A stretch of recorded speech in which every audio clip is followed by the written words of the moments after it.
All right, guys, today we're here with Andrew Oliver, the owner of Oliver Truck Center. Not only is he the owner of Oliver Truck Center now, but he also has an insane background, which we will let him speak on. But he came from being a felon on the streets to building himself up to a truck salesman, building businesses, sold a few businesses, and now he's here running Oliver Truck Center, building an absolute empire. And it's pretty kick-ass, guys. We're actually here in his new shop that he's building right now, as well as a whole sales floor and a corporate offices, and it's a pretty awesome empire he's building here. But we're gonna just hop right into his story. Yeah, we're getting there. Yeah. Let's start out with before the businesses. You know, maybe some childhood just before you were actually out here getting things together. Yeah, if you want to talk about some of that stuff, I don't mind. It's taken me a long time to be able to process that with other individuals and to share my story and stuff. And after a lot of many years of holding it in and not telling people, that causes a lot of problems, and with mental health, and that can hurt you in a lot of ways by not sharing your past. And so your mind kind of covers things up. It's, whenever you have stuff like PTSD involved and a diagnosis like that, your mind kind of covers up trauma, and your mind kind of lies to you and tells you a different story, and your mind memorizes that story, and it's, to cover up the emotions and to keep you from like revisiting those emotions and stuff. And it's there to protect you, but then again, it can cause a lot of their side effects and stuff, and can start harming your life, and it can cause things like alcoholism and drug problems and stress issues and anxiety and anger problems and all kinds of stuff. So I try to talk about it more now and get to where I'm in a place where I can share my story with people. So anyhow, I was raised in South Dallas. I'm a South Dallas kid. Had a little bit of a tough upbringing. I had really good parents, but I had ADHD really bad, and I was extremely energetic. I was super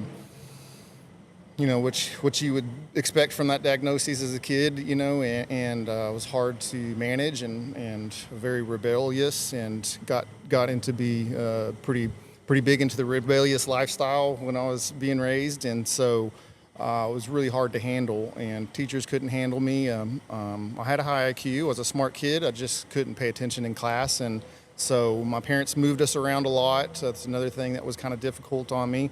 But anyhow, I was raised in South Dallas.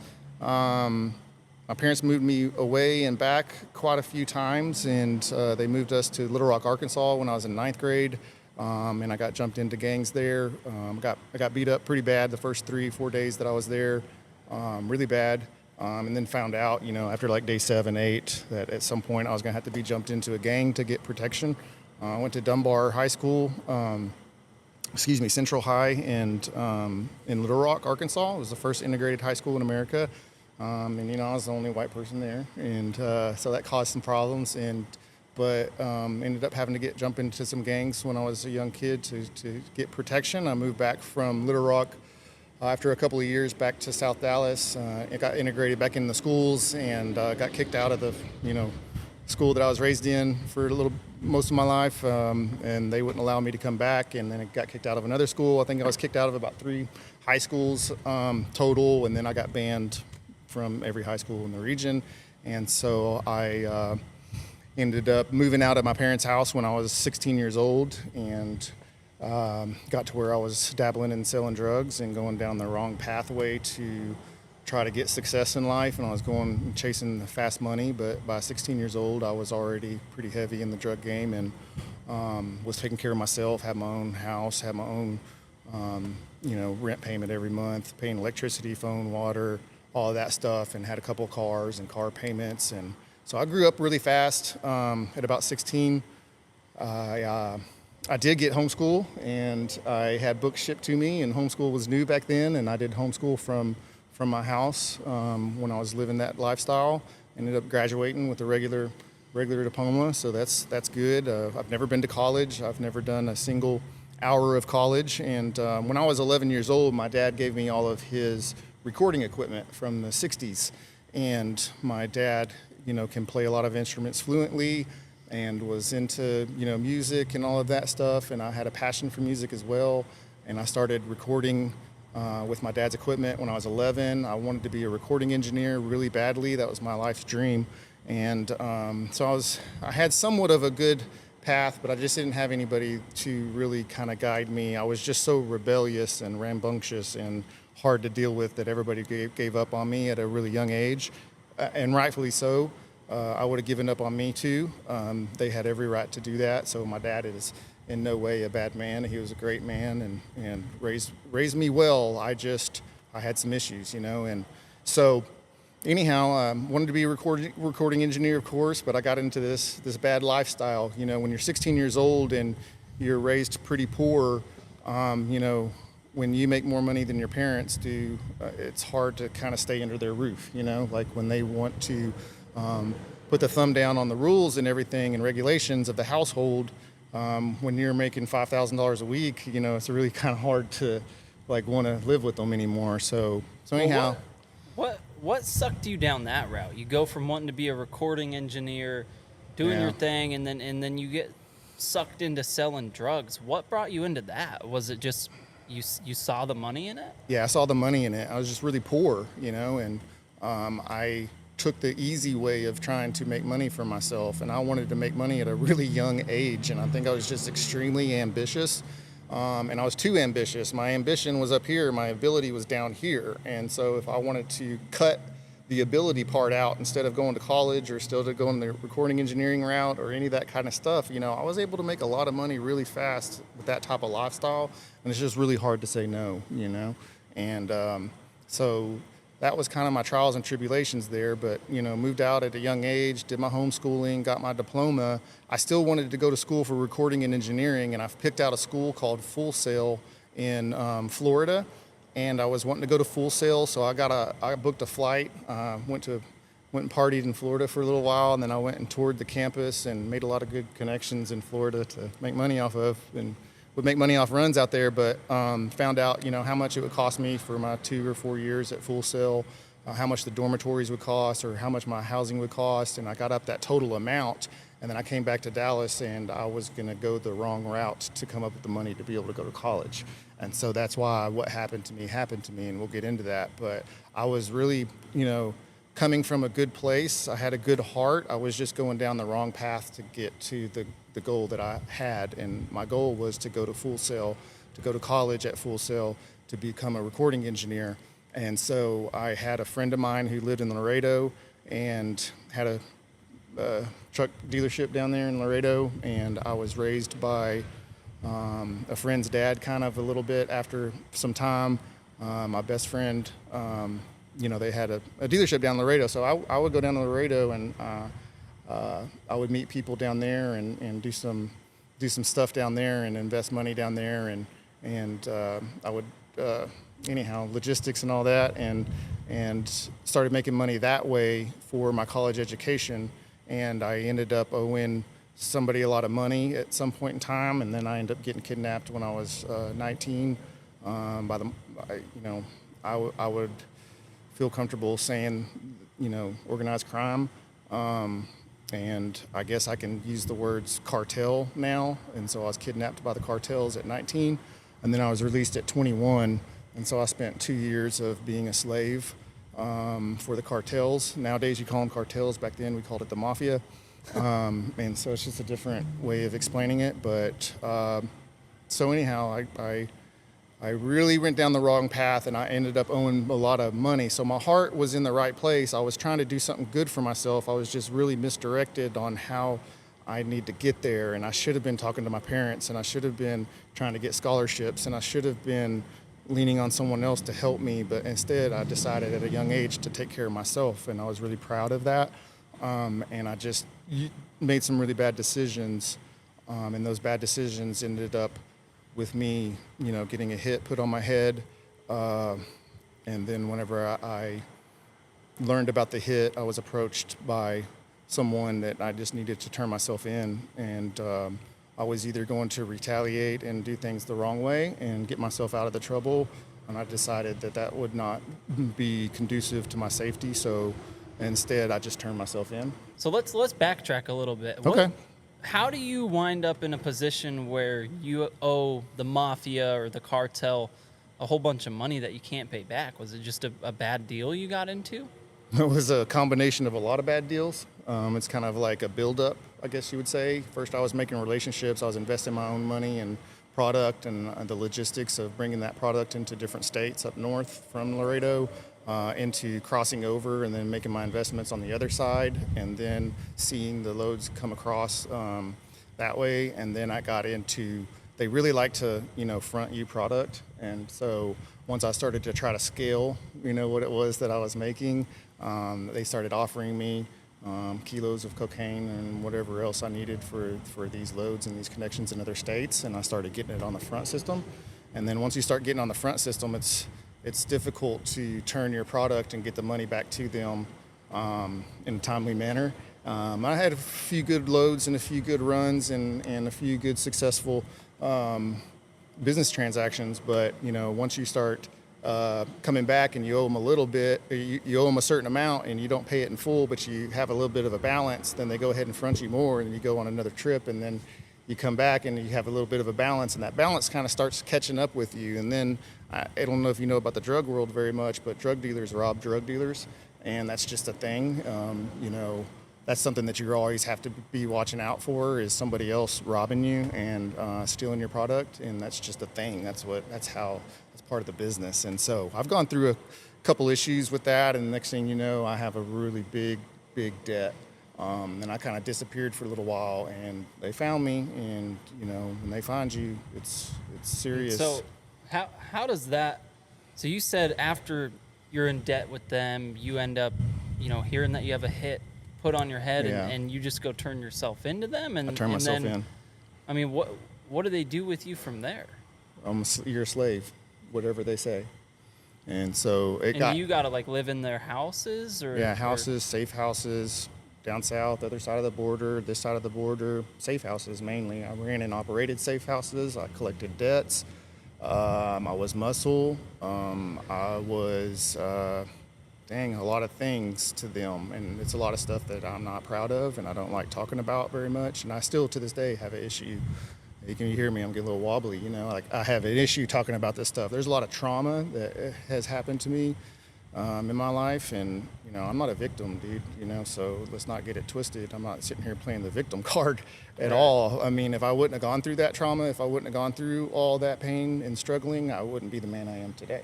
And I'm a great man. I have really good morals. I have good ethics. I have good values. I treat my family well, and I'm all about my kids, and I don't do anything that would jeopardize me in any way anymore. But just being able to talk about it is really difficult. But there's a lot of instances and a lot of things that happened in that 2-year apprehension. And I was released when I was 21, and then so basically I was a slave.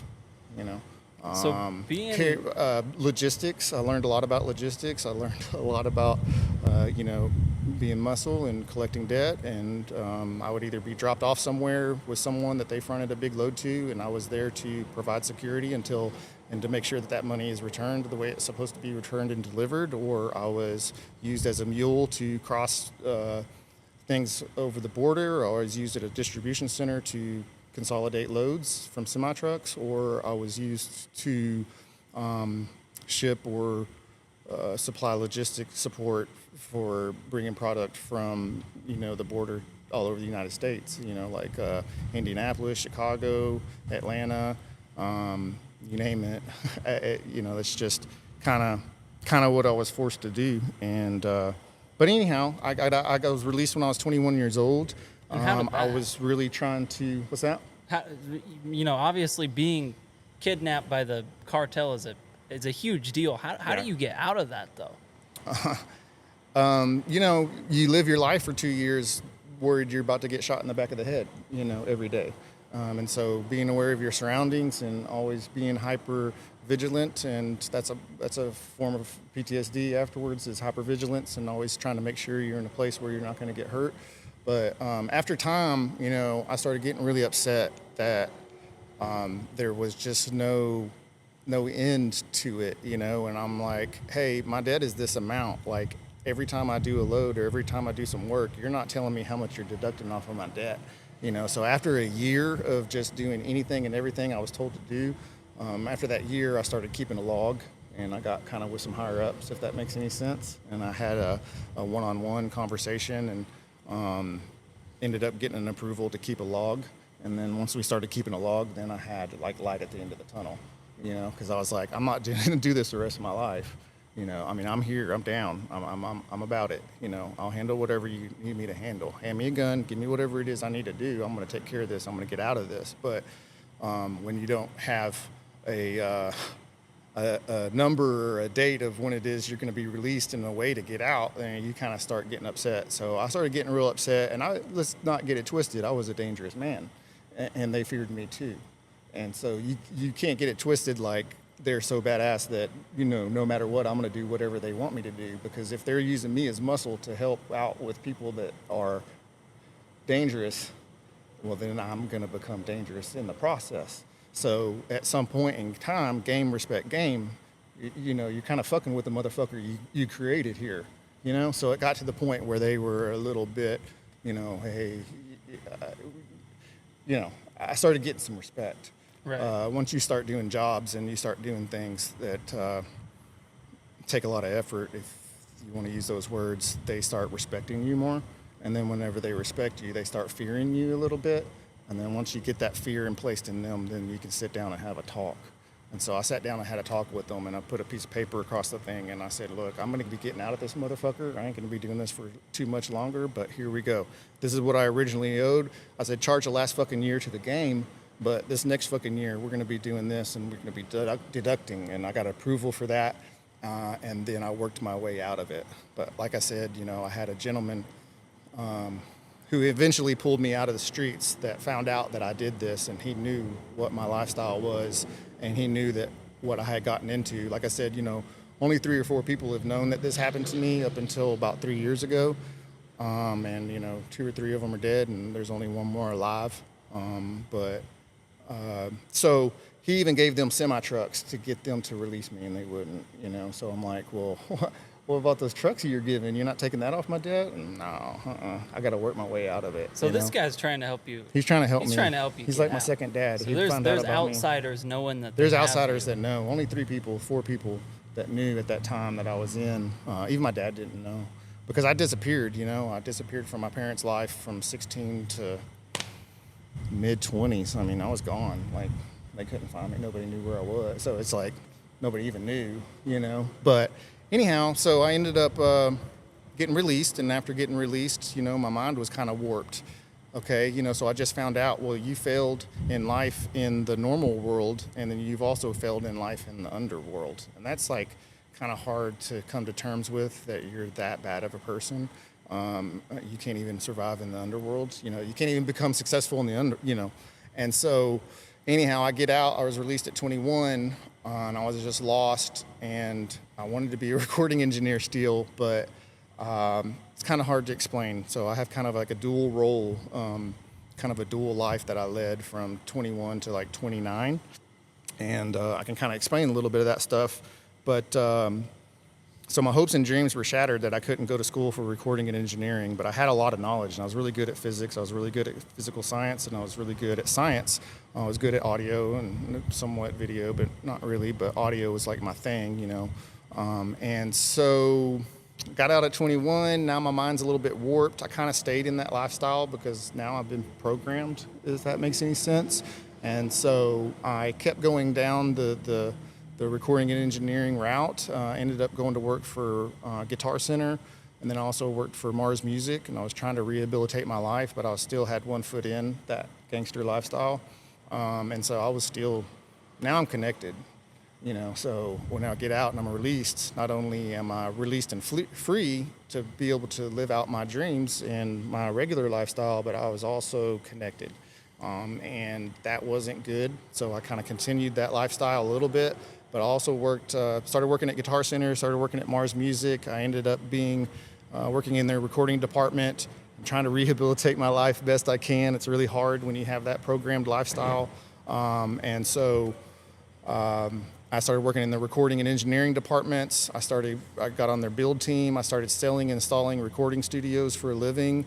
I built and installed a lot of recording studios throughout the United States. I was still in that. I ended up getting an education, first world hands-on training with all of that. I opened up my own studio in Dallas on Greenville Avenue.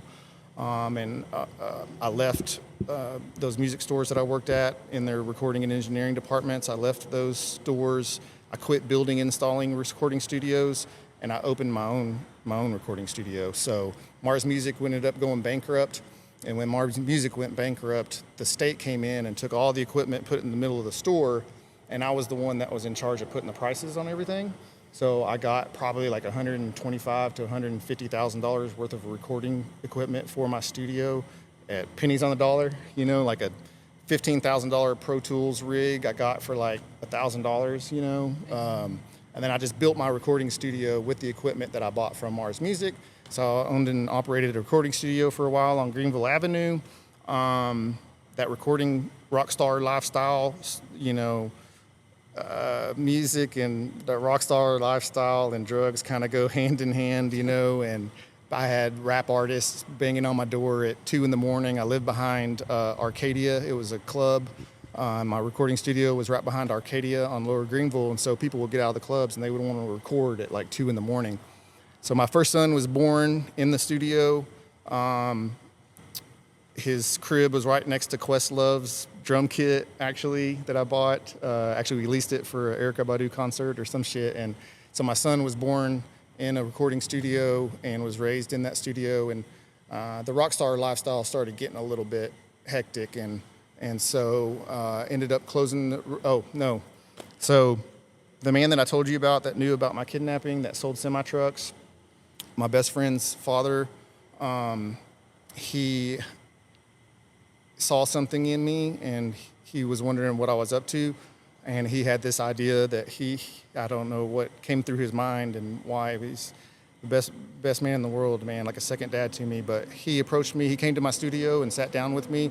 He goes, "Andrew, I heard you've been selling and installing recording studios for a living." I said, "Yes, sir. You know, ever since I got out." You know, he knew about what happened, and he's like, "You know, have you put up the other lifestyle and all that kind of stuff?" And I'm like, "Yeah, of course, you know, I'm doing recording now," and da-da-da-da. But that wasn't true.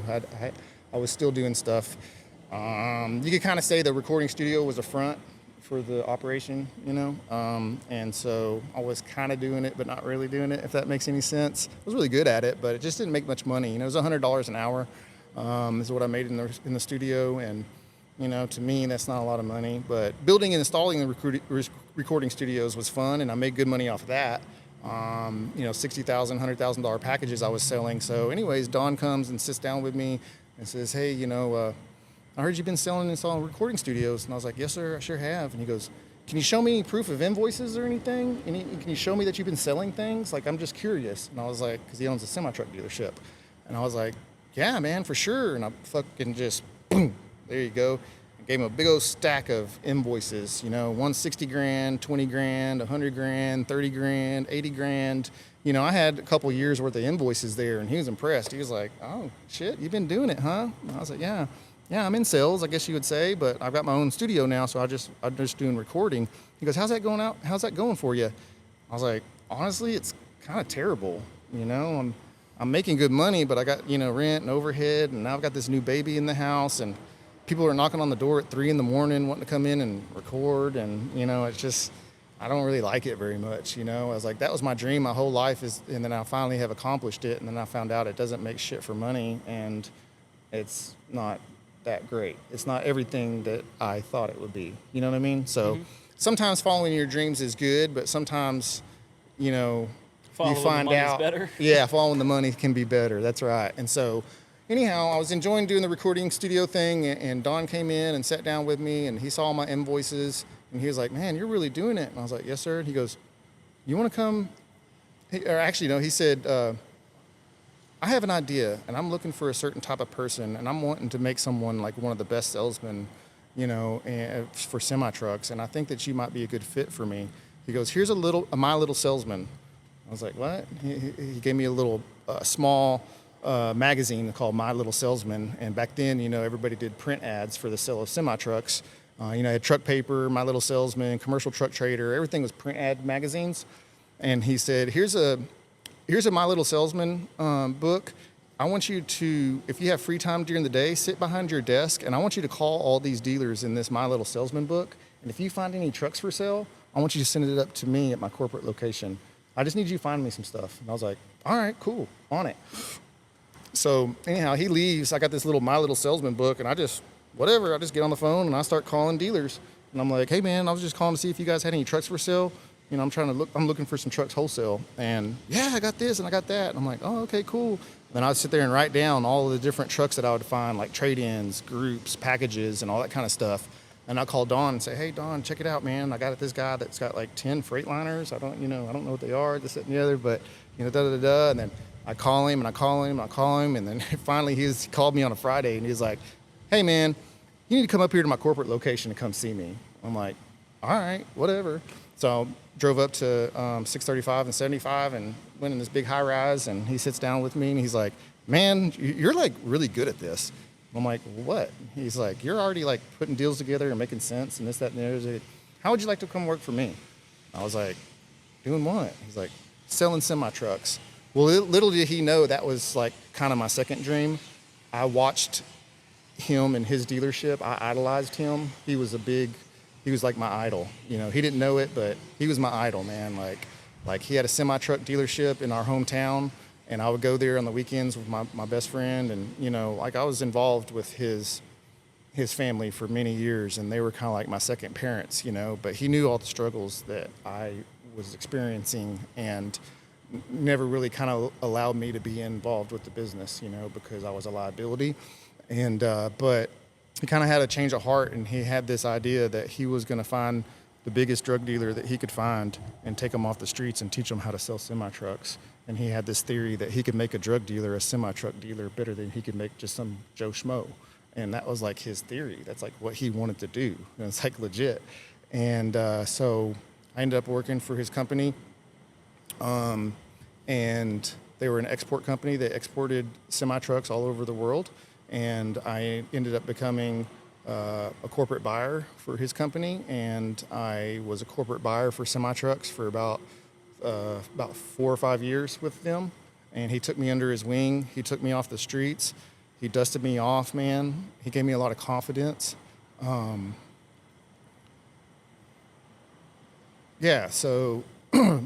dusted me off. He groomed me, like a legitimate grooming. Like, he took me to the store, bought me a ton of clothes, bought me a car. Yeah, so anyways, he dusted me off, man. He just like took me on the streets, dusted me off, made me look good, licked his finger, fucking combed my hair, bought me a bunch of clothes, bought me a car, let me live in his house, just completely groomed me and made me a badass. And I started buying and reselling trucks for means of export. I started buying 30 trucks here, 50 trucks there, 100 trucks there. And he had a beautiful family that spoke multiple languages. And we were selling trucks in Africa, South Africa, Dakar, Mexico, Russia, Europe, China, all over the world. And so now I'm here in this amazing company. It's this corporate gig, and he also had a yard in the hometown that I lived in, that I was raised in. And I just idolized this guy my whole life. I always wanted to be like, just like him. And, the Rolexes and the fancy cars, and how dealers are, he roll in that fancy car with a dealer tag on the back, like a Jaguar, and I'm like, oh man, I want to be just like him, And so anyways, he took me off the streets, he took me off the streets and taught me a new way to live. And he literally had to, my mind was really warped. And he had to kind of like deprogram my mind and teach me how to live legitimately and how to live on the right side of the law and how to make a living for myself. I had all this ambition, I had all this drive, and I had such a massive amount of drive and energy and ambition that I just needed someone to harness me. I'm like he called me a thoroughbred racehorse. I'm always wanting to go. So he had to put the reins on me and kind of rein me in a little bit, and polish me off and make it to I was a better speaker and make it to where I could deal with customers better. So obviously it's hard for a guy to grab a drug dealer and turn him into a truck salesman. Well, Yeah. maybe not the average drug dealer, but a guy who lived through what you went Smuggling, through. and yeah, it was a little more than just dealing. But, What was? I mean, why did he care? Why did he want to do that? well, I just think that he saw something in me that was him when he was younger. I think he had empathy for me, and I think that maybe he had gone through some of the same struggles that I went through when he was younger or something, and I was like a second son to him. You know, his son was my best friend, and we're the same age. You know, so he just saw something in me that, you know, like me now as an entrepreneur and as a business owner, I can see things in people. Like CEOs and entrepreneurs can see things in people that other people can't see.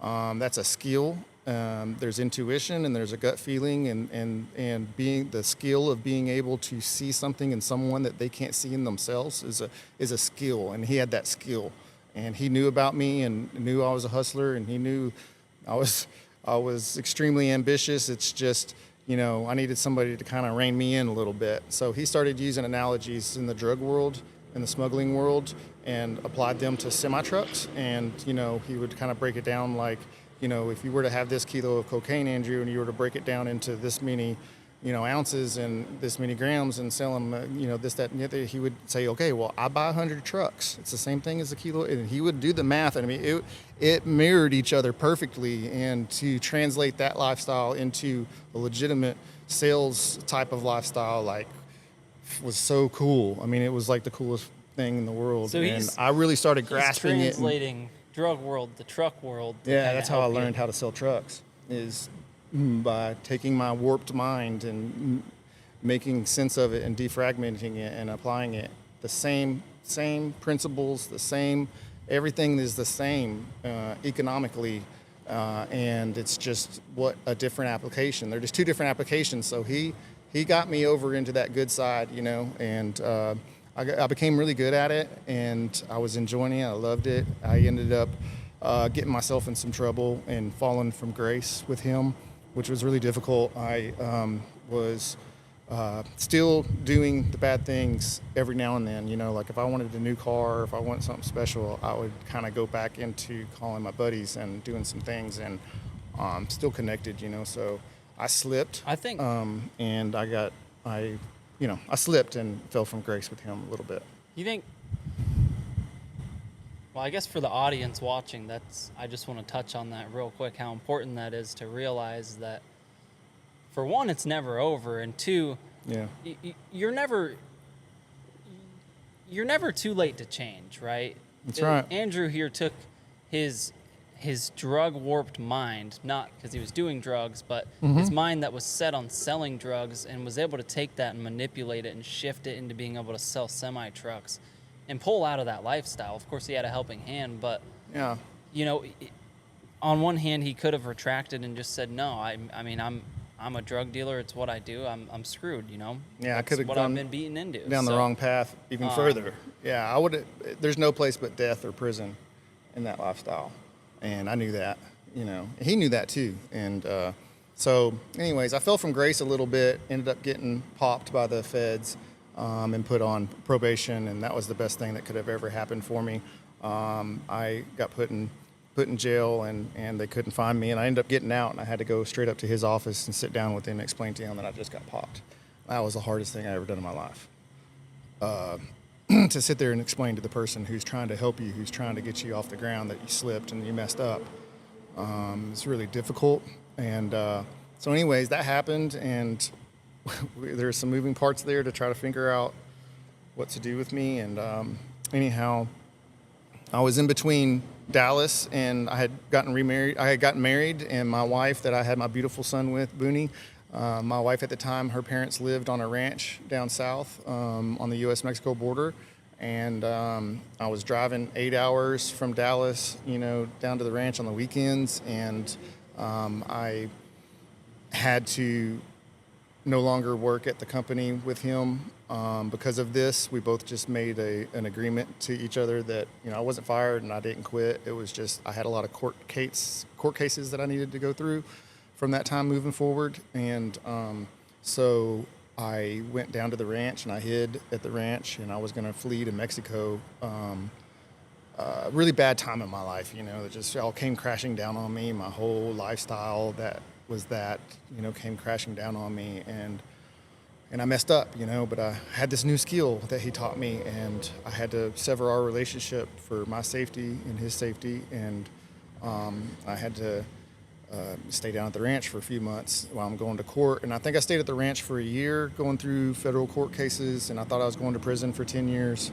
And so I was going to run and just go across the border and disappear, but there's my kids.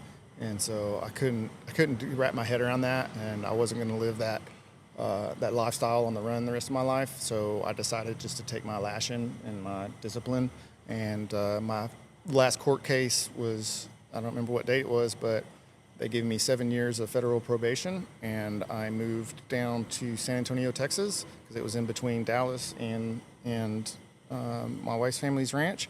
And I decided to restart my life, and I came to town as soon as I was going on court case dates on a Greyhound bus over here on 10, and I was looking at I-10 right here in Truck Row, and I was dreaming that one day I'd open my own dealership, and I actually saw this property. Anyways, this is kind of weird. I was going through a lot of bad times, but truck sales and semi-trucks were still on my mind, and really, playing a big role in my mind of what I want to do with my life. And so my last court case happened. I got 7 years of probation, and as soon as that court case happened, I decided in my head, I'm going to go into this career of selling semi-trucks, and I'm going to be the best semi-truck salesman in all of the United States, and I'm going to be the best, And so I walked into a truck dealership here in San Antonio. I'm not using a lot of names. I don't know that I really want to, but anyways, I walked into a semi-truck dealership here in San Antonio, Texas.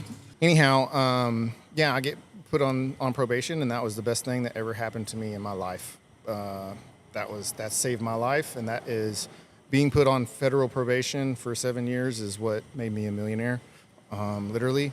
The discipline and the accountability was that's what I needed as the type of person that I was, and the fear of going to prison for 10 years was what I needed. I needed that. That was the best thing that ever happened to me. That's what made me a millionaire. That's how I became successful, was because of that probation. When I worked at that company, I was the #1 salesman at that location every year for 10 years. And then I was the #1 salesman in all the United States the last 2 or 3 years that I was there. And so his dream that he wanted for me actually came true. He did turn a drug dealer into the #1 salesman in all the United States. He passed away 2 years ago, and his wife was wanting me to tell the story at the funeral that I was that, and that he Right. accomplished that, and I didn't feel like that was the right place to do it. So I gave another story and praised him in a lot of other ways and honored him in a lot of other ways. But he really did turn me into the best salesman in all the United States. So now that we're up to, Yeah. I think next is businesses, right? And I'll walk us into it. Was that? Next, Other businesses. can I get into like pit stop and all that? Yeah, now? let's start getting into Okay. that, man. So you're at this point now where you've gone from, facing 10 years in prison, being in terrible places, Yep. basically a drug lord, and Sort of. now, Yeah. and now you're at that point where it's finally, you've got a pretty clean slate. You're starting over. Yeah. How does that lead from just being the #1 salesman to opening up a diesel shop? Was that what you did next? Was pit No, stop I opened diesel? up Oliver Truck Center next. So I had you really. had this at the same time. This was first. Oh, Yeah, okay. yeah, I had Oliver Truck Center and Pit Stop Diesel at the same time. But so, anyhow, I kind of outgrew the company that I was working for, and they invited me to move up in the company if I wanted to, but I had to move to Kansas City, and it just got to where I outgrew them a little bit. Got into management a little bit at the end, and then decided that I would go out on business, into business for myself. And I had always dreamed of being like Don, the guy who raised me. I always wanted to be like him. I always wanted to be a business owner. I did want to be a dealer. I did want to be a dealership owner and all that. And so, Truck you know, dealer, right? after I rehabilitated and I got better, that 10 years of me selling retail trucks was a great 10 years. I became really successful. You know, I went from making 80 grand a year to 120, 150 to 180, 180 to 200, 200 to 250, 250 to 280. And then I hit this shelf, and then I got into management. And when I got into management, I took a $60,000 or $80,000 a year pay cut. And then I was like, man, this is not for me. So there I was at that company, being the number one guy. Still got into management, but I just didn't like the pay cut. I wanted to make more money. I had 2 individuals give me a call and make me an offer that I couldn't refuse. I had one individual call me. So the one thing I couldn't figure out with opening up my own business and my own dealership was floor planning. I didn't understand floor planning, and I didn't know how you get the money for your trucks. So that's the one thing I didn't understand. I knew how to sell trucks. I was really good at reconditioning trucks. I was really good at the whole process. I was extremely good at B2B sales. I would sell multiple. What set me apart from other salesmen is that I figured out cold calling and outside sales calls and going and meeting the customers in person. And then I learned how to do multi-truck retail packages. And that's what made me better than anybody else is that. Do you think that's really important as a salesman, is being able to not only take what the dealership drags in, but being able to go hunt and kill and drag in your own That's the most extras? important part, yeah. So I've always told everybody here, and also when I was there, is that if you want to make a good $80,000 to $120,000 a year, you just sit here and just rely on those walk-ins and those phone ups. And that's all. If that's all you're going to do is rely on your walk-ins and your phone ups, then you're going to be making 80 to 120 grand a year, and that's it. Just so you know. But if you want to step up and you want to make more money than that, then you need to be doing cold calls. You need to be going out there. You need to be aggressive. You know, I made 70 to 100 phone calls a day when I first started at that last company, you know, and I made 70 to 100 phone calls a day for the first 3 or 4 months. I mean, they would bring people into the conference room and have meetings and be like, okay, this person, you did 12 calls this week. This person you did 2. This person you did 8. This person you did 25. Andrew did 530 phone calls this week. Woo! Everybody clap, you know? And that's how it was in every fucking meeting is I'm 500 phone calls, 500 phone calls, 500 phone calls. And that relentlessness, I just wouldn't give up. I had a chip on my shoulder. I had something to prove to people.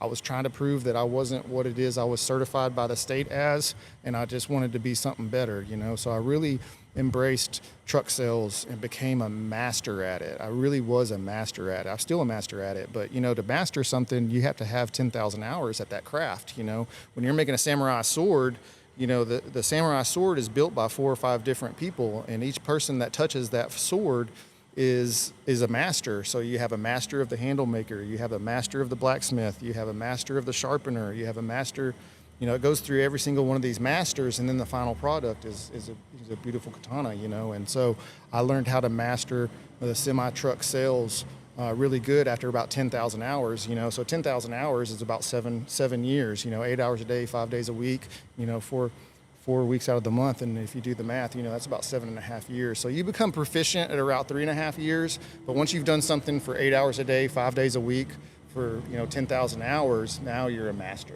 You're truly a master. So I became a master at it, and that's what I try to instill into my guys. If you want to master semi-truck sales, you really have to be doing outside sales calls, going out and meeting your customers in person.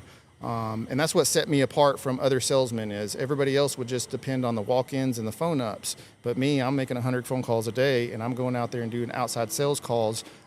The guys who are just sitting, and they're the house mouse and they're just sitting behind the desk, those are the ones that are going to be dealing with just the owner operators, you know, the guys. And we got to have, you know, owner operator business. That's important and everything. But if you want to take it to another level, you got to start getting into the more of the corporate sales, the B2B sales, and going out there and meeting trucking companies and transportation businesses and selling them, you know, big packages. So when I was at that previous company, I kind of, once I began learning how to master my trade, I kind of shifted over to that salesman that I no longer took walk-ins, I no longer took phone ups.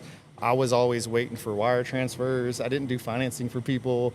You know, I'm selling 10 trucks here, 20 trucks there, 30 trucks over here. So that's kind of the evolution of it is you go from selling 1 truck at a time to selling a guy 5 trucks to being in with him for so many years that now you're selling him 10 trucks every quarter, or getting with a company that buys 100 trucks, so that's what really catapulted me into success, was being able to do B2B deals with large fleets and smaller fleets that buy used trucks. And so, yeah, that's what I try to teach my guys here is, you don't just be the house mouse. You don't just sit there and sit on your butt and just deal with people who walk in. You got to be proactive, persistent. You got to have a lot of energy, and you just got to be banging all the time, So anyhow, when I left that company, I had somebody call me and offer me $1.5 million. And then I had another guy call me and offer me $1.5 million. And with those two offers, they said, hey, Andrew, we know you're the top guy there. We know you're badass. We know your pedigree. Me and a friend of mine really want you to open your own dealership. And I was like, I've always dreamed of that. I really want to, but I really wanted to retire with Aero. I wanted to retire at that company. I wanted to be there forever. I was really loyal to them. I loved that company. It's just the most amazing company in the world. I idolize them to this day. It's just the best company.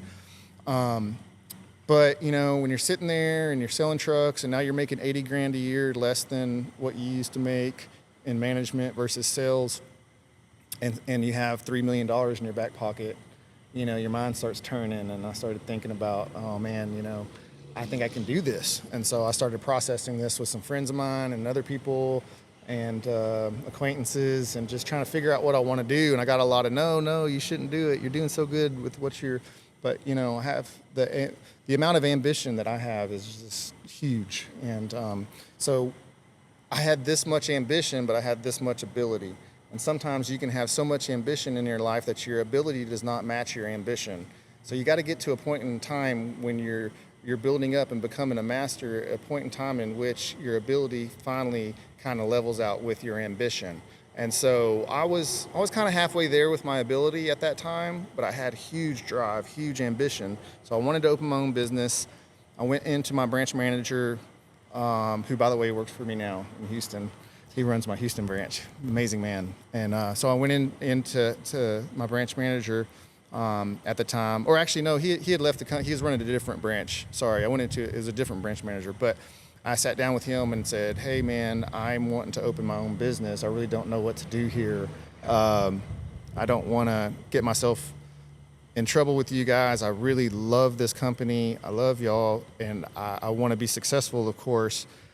But I'm thinking about opening my own dealership.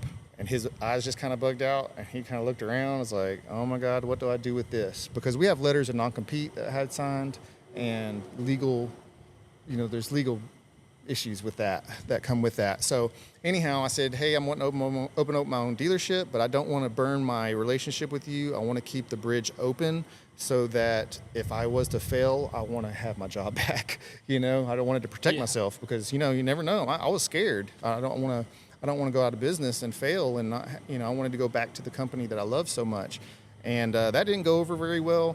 But he was nice about it. He ended up calling corporate and letting corporate know that I was wanting to leave the company.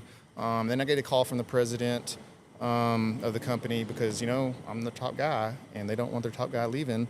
And talked about it a little bit. Then they wanted me to type up some letters, and I sent some letters with my intentions. And finally, after a while, I said, you know what? I just got to do it.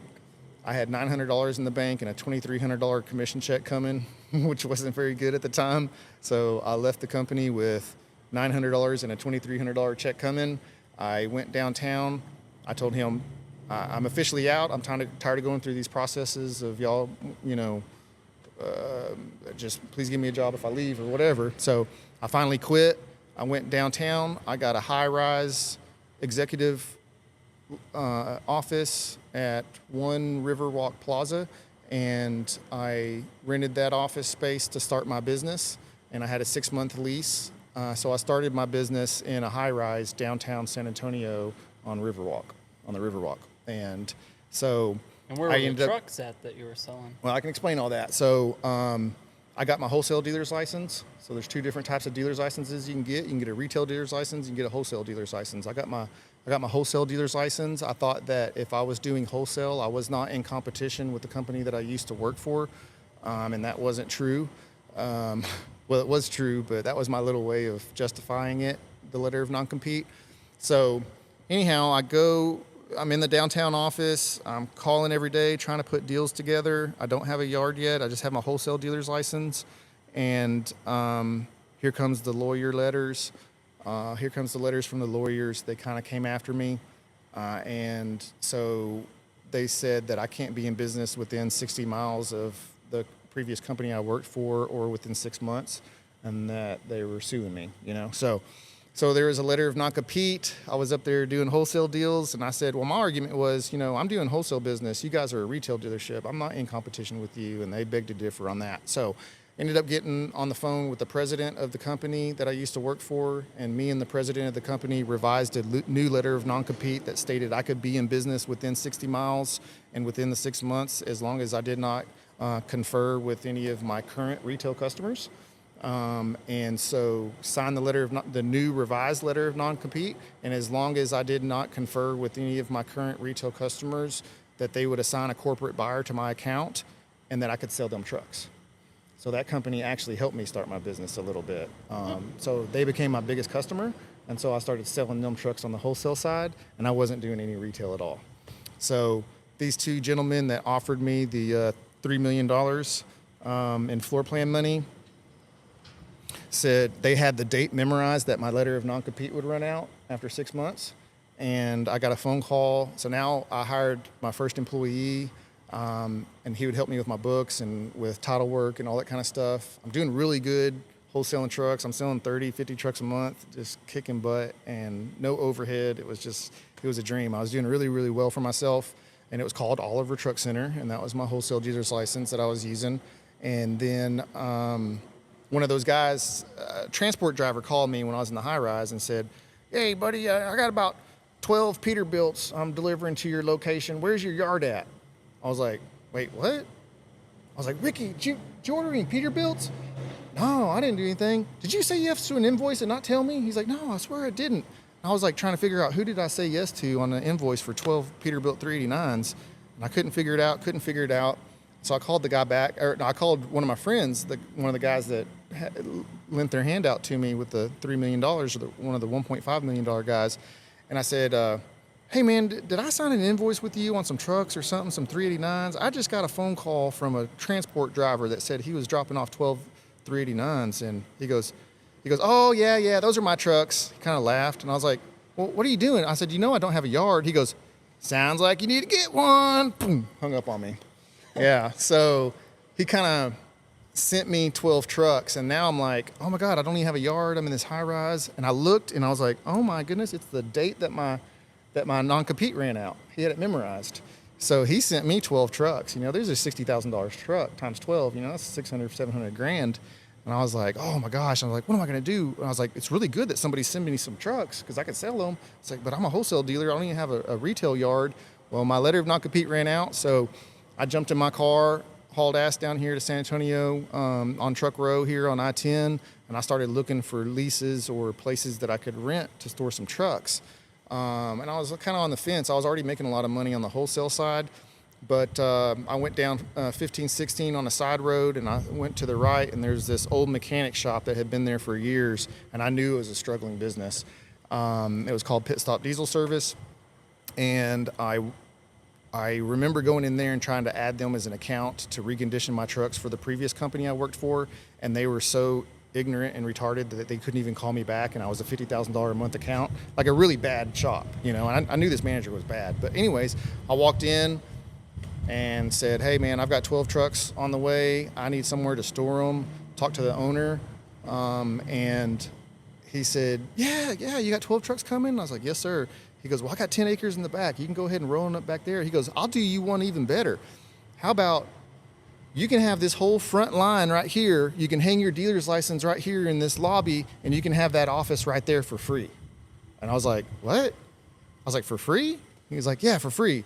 And I was like, no, man, I don't do anything for free. I can't do that.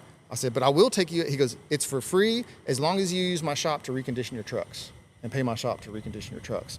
I was like, bet, it's on. So hauled ass to the bank, got out $2,000, Came back, I put $2,000 in his pocket and in his hand, and he goes, "I don't need the money." I said, "No, I have to pay you because I'm superstitious. I don't take anything for free from anybody. I mean, even if I traded a bag of dog food for some, I have to trade. I never. That's just part of my ethics." But so I ended up giving him $2,000. Got my retail dealer's license, hung my retail dealer's license on the wall, put like 5 or 10 trucks on the front line. Then my buddies with those floor plans start sending me trucks, man. And I got 10 acres in the back. Next thing you know, I got 40 trucks. Next thing you know, I got 50 trucks. Next thing you know, I got 100 trucks.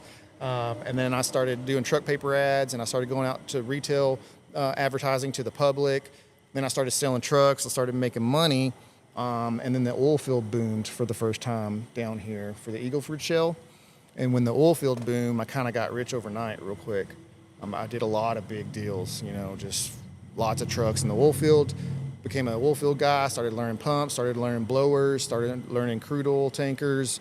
And Pit Stop Diesel Service was built on maintaining a fleet of fuel tanker trucks for the owner's private fleet. And so we were really good at maintaining fuel tankers, liquid tankers, stuff like that. So the oil field and Pit Stop Diesel Service really did well together because I was able to install the pumps and the blowers and all that.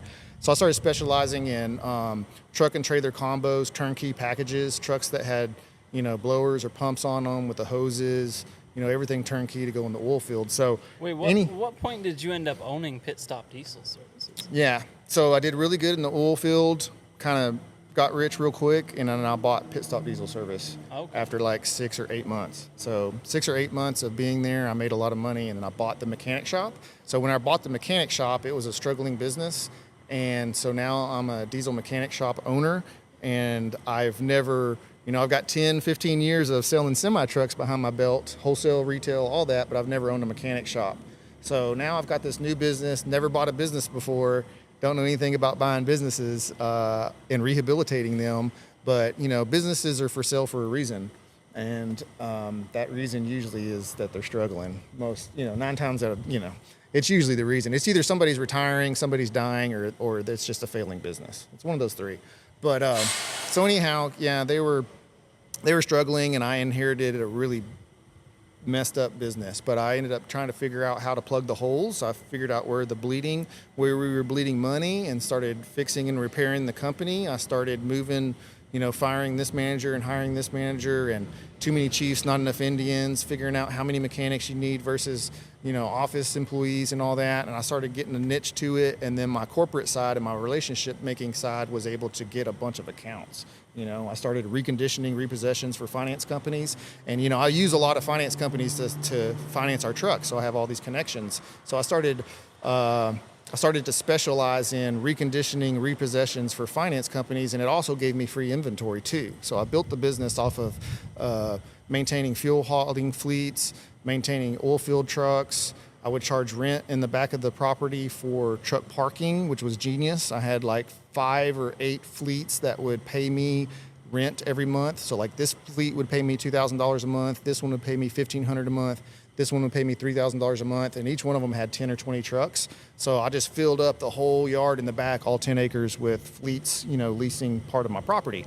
So the fleets leasing part of my property paid for my overhead, and then the oil field business and the fuel tanker business paid for profits, and then I was able to recondition my own trucks and save money on the profits that I would make off of reconditioning my own trucks instead of using a third party and having them recondition my trucks and then losing that profit. You know what I'm saying? So I was able to make money off of my own trucks or retain profits off of my own trucks. I was able to make money and pay for the overhead with the rental spaces in the back, and then I was able to do reconditioning for repossession. So I built that business up, and I ended up selling it for about 4 times what I paid for it in like 3 or 4 years. So if you ask anybody that knows about buying and selling businesses, if you sell a company for 4 times what you paid for it in 3 or 4 years, that's pretty fucking good. That's a really good. And why'd you sell? It's a really good thing.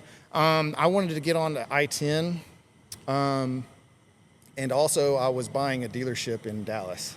So that's another thing. So I ran and owned and operated Oliver Truck Center on 1516 with Pit Stop Diesel Service for several years there with great success. It really did really well.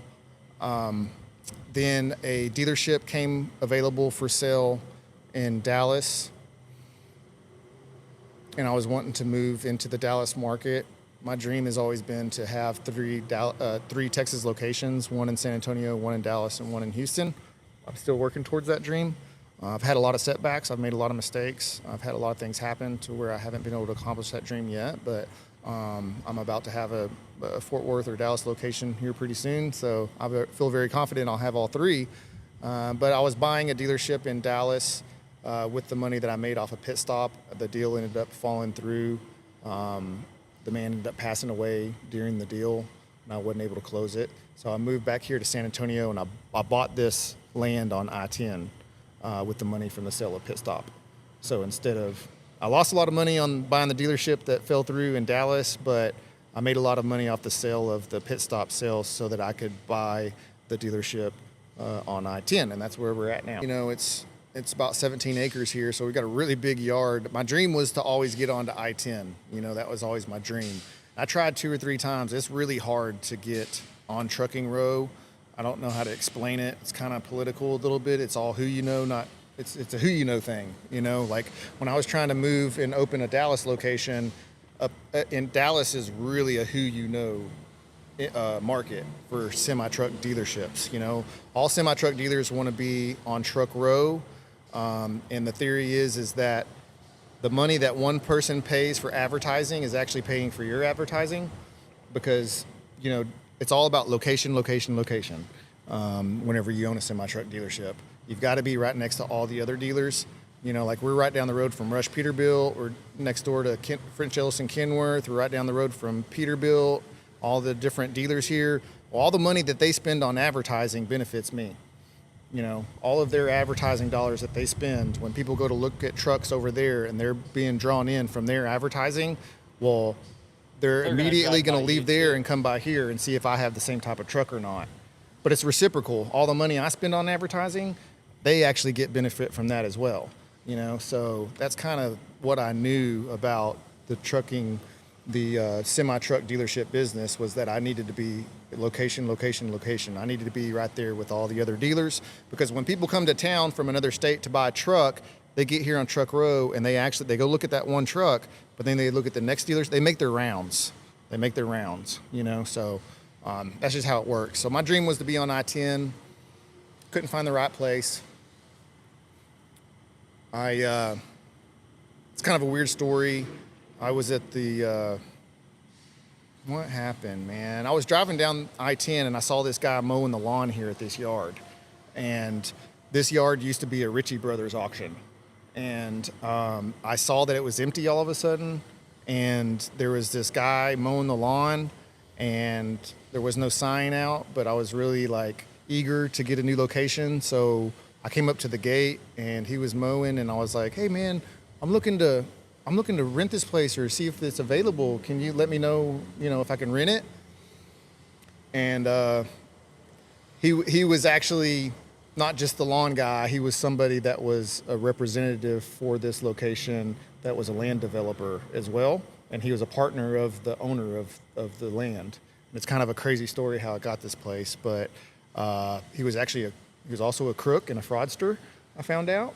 But anyhow, what we did was, I said, I want to rent this property. He goes, okay, meet me at the Emma Hotel. Let's have some drinks and this, that, and the other. Well, I don't drink anymore, but I was with him having drinks, and we ended up signing a lease on a cocktail napkin. And he thought that, we had been drinking so much that I wouldn't show up the next day. And he was laughing and this, that, and the other. And I was like, you don't know who you're messing with, dude. I showed up at 8 in the morning. I put down a stack of $48,000 for the down payment, and then I leased this yard. Found out that he was a little bit of a crook, and as a developer, he told me that he was going to build this building, he was going to do this, all these. That's what that 48 grand was for, is to do all these improvements on the yard. Well, kind of hard to explain. That man who raised me in semi-trucks, that taught me how to sell trucks, was retired in Mexico, and he called me and came to work for me. So he was my vice president for a little while, and he got with his attorney and went around this broker here, went straight to the owner, and we cut the broker out, and I bought the property directly from the landowner, and his name was Mike, and to this day I owe Mike the biggest round of gratitude. I love the man. he saved my life. Mike really sold me this property in 1985 prices. You know, he was in his 80s, and he really didn't need the money kind of thing, just kind of wanted out, and was literally doing me a good service. And he didn't have to do that. So he did me a big favor by selling me this property. He owner financed it to me and made it real easy on me. So what had happened was I signed this big lease with this broker, and this broker was really shady, and I was sending my lease payments on auto pay every month, and the broker was not paying the landowner. And then so the landowner calls me and says, "Hey, Andrew, I've never met you before, this, that, and the other, but you're like 8 months late on your payments." I was like, "No, I'm not. I've paid every single payment on time for the last, year or two." He goes, "Do you have proof of that?" I was like, "Yeah." So I sent it to him and his lawyer, and he's like, "Oh my gosh, he has been paying on time this whole time." So he got upset with that guy, and then I went around him with my lawyer, with Don, and that's one thing that Don did when he got out of retirement and came to work for me, is he helped me buy this property, which is like a really big gangster move we did on the guy. So I was able to cut the broker out and buy the property directly from the owner. And I've been in business for about 10 years, and we're developing this property and building a new shop and sales center on it. We're going to be opening up a paint and body shop here, probably a parts building at some point. That's a couple years away. So yeah, we're in the new shop right now, and I've been building it for quite some time. We should be done here in the next 3 or 4 months. And my dream was to buy the property and develop it into something great. And I have a vision and what that vision entails and how the property needs to look once it's finished. And I'm just driving towards that vision. I have just gone open to public with our mechanic shop just recently, and I'm trying to get it off of the ground. I'm not like killing it like I did with Pit Stop for whatever reason, but now we're on I-10 and our chances of success are greater. And so we opened up Oliver Truck Center service, several months ago. We've been trying to earn accounts in our service department. We're trying to gain fleets as accounts. I really like to have 30-day net fleet accounts as APAR in my shop. I know that that's something I have to have. And so we have become certified to do VKs for fuel hauling tankers, and I'm trying to start going and attracting the fuel haulers to my shop, because that's something that we know how to do, and then that fuel hauling business will get us truck business as well. I'm also building up the reconditioning of repossessions for finance companies program, just like I did at Pit Stop, and we're doing that here right now. We sell a lot of trucks. We sell more trucks than anybody in San Antonio as far as used trucks is concerned. I know that's a fact. We sell anywhere between 35 and 40 trucks a month here, and I have a great staff. I've got 25 people that work for me now, and so I've gone from that really tough lifestyle that I was in to becoming a success. And we opened up a Houston location about a year ago. A year and 4 months ago, we opened up a Houston location, and I hired the man who was my branch manager at the company I worked for before, Oliver Truck Center. The man that gave me the chance, the opportunity, the one that I sat down with and said, if you give me an opportunity, if you just gamble on me, I'm going to show you. I'll be your best salesman you've ever had. That guy, his name is Rick Bill. He works at our Houston location, and he is amazing. Best manager I've ever worked for, best manager I've ever experienced in my sales career, and just the perfect person to take over that branch and run it. He's an amazing branch manager. So we've got a branch manager in Houston. We've got an APAR girl / finance manager who's just a jack of all trades. Her name's Yvonne. She's freaking amazing. We've got a sales manager there. His name is Johnny Walker. I've known him for 20 years. And so my management staff in Houston, they've got, each one of them has 30 years of experience at what they do. And so I'm really big into hiring the best of the best, the cream of the crop. I look at it as like I'm an NFL team owner. I hire talent. I find the highest talent in the United States or Texas, and I make them a real strong offer. And I like to give them a lot of money because they have a specialty skill set that I might not have, and they're a master at their craft. And so I try to hire other masters. So each one of my managers in Houston are a master at what they do.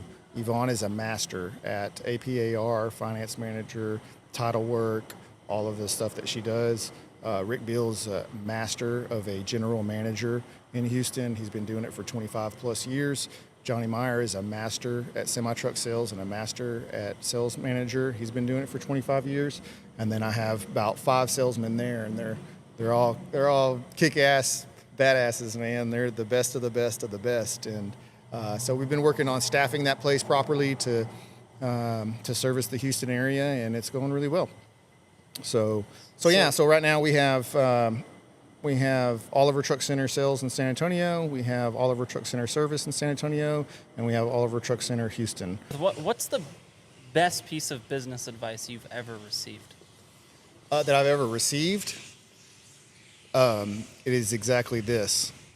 Son, always be in control of your money.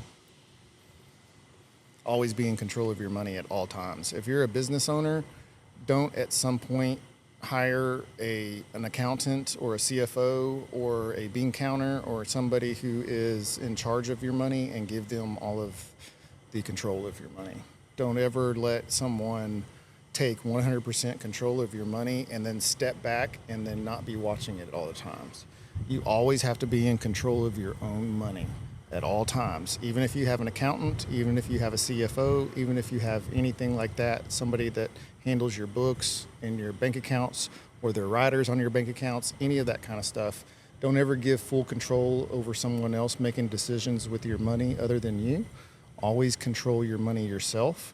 I'm not saying that someone is malicious or has it out for you or is going to put you in financial harm based off of their decisions, but you need to be the person that's making the decisions with your money at all times. If you give that relief over to someone else or that authority over to someone else, they can accidentally cause you financial harm. They can unintentionally cause you financial harm. And if you don't control your money at all times, there needs to be authorizations. There needs to be, hey, I've got to move this money in that account. Do you approve of this? There needs to be a reply from the owner. Yes, approved. You can now move that money. Hey, I need to wire this money here. Yes, approved. Hey, I need to transfer this money into this other account. Yes, approved. I need to pay this over here. Yes, approved. There's got to be a checks and balances at all times through your systems and your financial systems for you to be in control of the decision making for your money. Because if you don't do that, you're going to find yourself in a lot of debt, or you're going to some sort of financial harm will come to you as in an experience of mismanagement of your funds. There's lots of different things that can happen accidentally or intentionally, whatever, that can put your business in extreme harm. So if you're not in control of your money at all times, you're playing with the ticking time bomb, and you might find yourself $250,000 in debt all of a sudden just because somebody was doing something that they thought was good for the company and they were making bad decisions and they were not getting advice from you like they should, or authorization from you like they should, and they just kind of drive you into debt. Money can come up missing, all kinds of stuff, misappropriation of funds, things like that. But yeah, Don always taught me to, my mentor, my second dad, he sat me down and looked in my face and told me that advice directly. Son, always be in control of your money. Never let someone else control your money, ever. So that's my advice on that. That's probably the best business advice I could ever get, We all know that 90% of businesses don't survive very long. And startups? Startups, but also Yeah. very few make it to even $1 million a year, Yeah. or especially 10 million. Very right. few become actually successful. And I guess it's success is not really Relative just term. a one size fits all. Yeah, it's a relative relative term. What but is your I idea would of say, success? Yeah. They don't really make it to a point of success business-wise. Maybe success for themselves, but business-wise they don't. Is the What do you business think that itself is? successful? Right. What do you think it is that causes businesses to not ever become successful and ultimately end up going out of business? A lack of persistence and drive from the business owner is usually, people give up a little bit too fast, and you have to understand that you're going to sacrifice part of your personal life for a very, very long time until you become successful. And some people just don't have what it takes for the stress, and the stress can be very overwhelming, and there's catastrophic thinking that's involved, and sometimes people catastrophize and freak out, and they do not have the ability to withstand the pressures of the problems that come up in everyday work life, and they fold too early. It's not necessarily that business failed, it's that entrepreneur failed and quit. And sometimes you just have to not quit and bear the pain and bear the struggle and bear the bad feelings and the stress, and not give up. So dedication and persistence is what it takes to see a business through. And some businesses take a year to become profitable. Some businesses take a year and a half. Some businesses take 2 years. And hell, Starbucks took 3 years. They were negative millions and millions of dollars for 3 years until they ever turned a profit, Starbucks. And then they became this huge, huge success. And so there's an analogy, a story that I can give that, there was a miner of some sort that was mining, and he was mining for a certain product, and he hit a vein of this product and did really well and found out that this product was in the ground, and he went and bought all these machines and all this stuff, and he kept mining and mining and mining and mining and never hit that other vein. And then he got upset and he just gave up. He sold all of his equipment and all of the machines to a junk guy, and then the junk guy took those machines. That guy folded after a year or two, never hit that other vein, and this machine guy, the junk man, came and got all those machines, put it back on the mountain, started drilling, and within 3 feet struck and hit this product. So the guy only had 3 feet more to go, and he gave up. And then this other junk guy who got the equipment and went out there and went another 3 feet, struck it rich, and was a billionaire overnight. That's like a perfect example of, some people don't have the persistence to keep going. They give up. Their threshold for failure is too fast. It's too quick. So that's my advice to young business owners and entrepreneurs that go out there and start a business is, you're not going to get rich overnight. This is not a get rich overnight scheme here that we're working with business. It takes dedication, persistence, drive, consistency, and it takes a certain type of individual to be able to withstand all that pain and suffering until they become successful. And some people just aren't cut out for it. The people who quit too fast are not entrepreneurs. Mm-hmm. They don't have the skills and the ability. They don't have that type of upbringing where they have that chip on their shoulder to prove to people how successful they want to be. They have been raised in a certain type of environment that allows them to give up easily. And do you so think that's usually what it is. There's kind of mixed feelings on that for some people. Yeah. I personally feel that it's not a bad thing to have something to prove. I feel like that's what really makes people prove something. I mean, you got to have something to prove it, and that's what makes great people. Do you think that's a bad thing? Or, I mean, obviously, to have a chip on your shoulder? Prove. No, that's not a bad thing. That's just how you harness it, You can go about things the wrong way. I've done that in my life, with a chip on my shoulder, trying to prove things to people. But it's not a bad attribute to carry. It's great to be able to be one of those people that has come from a dynamic lifestyle and someone who has been raised very poor or in a very dysfunctional environment when they're younger. That's usually what makes and breeds entrepreneurs. It's called the dysfunctional family theory. A lot of times entrepreneurs come from a dysfunctional family and a dysfunctional upbringing, and dysfunctional family theory breeds entrepreneurs. People who have been through very, very, very challenging times in their lives. It sets those people up to be able to be an entrepreneur more. When you have been through a lot of adversity in your life and you are put in an environment where you are constantly on guard and it's a very dangerous environment or a very dynamic environment that's kind of scary, you're used to dealing with emergencies and you perform very well in the emergency state.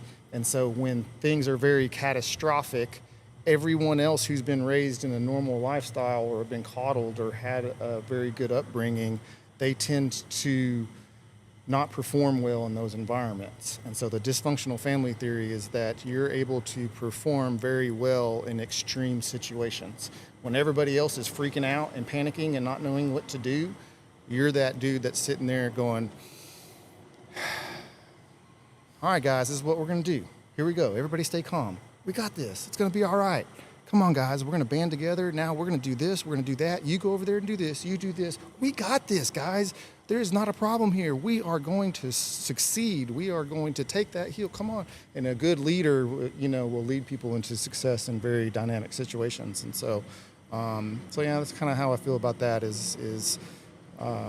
it takes a certain bred type of individual to be able to be a business owner, to stick it through those catastrophic times, so. You've made it to a point that less than 20% of businesses make it to. Less than 20% of businesses make it to 10 years. Oh, yeah. 10 and years. You made it to that. What do you think the difference is between making it to a year or 2 years in business versus 10? What do you think has helped you with the longevity? What helps you with longevity and to be able to make it through those first 2 or 3 years and get to a tenure would be being able to manage money properly and being an ultra saver. Saving money is a skill set that you have to get down as a business owner, and building up your reserves, especially in this trucking industry, in the truck sales market. It's a recession-proof business. Yes, there still needs to be groceries delivered. We're essential. We have to be running. So no matter what, a lot of times you won't go out of business in this industry if you're persistent, but you have to be a very money-minded person who is constantly rat-holing money into savings. You need to You need to recap real hard at the end of your month, print up your financials as fast as you can, see what your net was, make sure that cash is in the account, identify that cash, and then move 30% over into your business savings account. And you need to do that every month at the T. You got to, and then you have to have savings procedures. If you can put in savings procedures for your accountants or your bookkeepers or whatever, once we get to this level in the month, we do this, that, and the other, the extra money we make in that field, we just swipe over to savings. If we sell this many trucks and we get to this level and we sell more than that, then we swipe that over to savings. If we do a really big deal in the middle of a month and it's a wholesale deal and you've already got your retail deals going, you move that money into savings. So you have to have a really good savings procedure. And if you have a really good savings procedure and a net absorption procedure and a cash on hand procedure and knowing cash and understanding cash, building up your reserves is the way to be in business for the long haul. Like we just went through post-COVID problems. During COVID, we were knocking heads off, but luckily I'm an aggressive saver. I was saving every single penny. We did great during COVID. We take out the knocking the heads off part, but we did really good in COVID and made a lot of money during those years because we were essential. But then the downfall came where, prices were raised really high during COVID because the supply was very low. And trucks that I was paying $16,000 for overnight, I was now paying $80,000 for. So that we went through that for a year or two. But then after COVID, all those prices plummeted.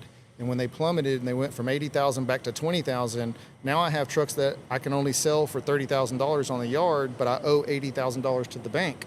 So now I have to sell a whole bunch of trucks for losses.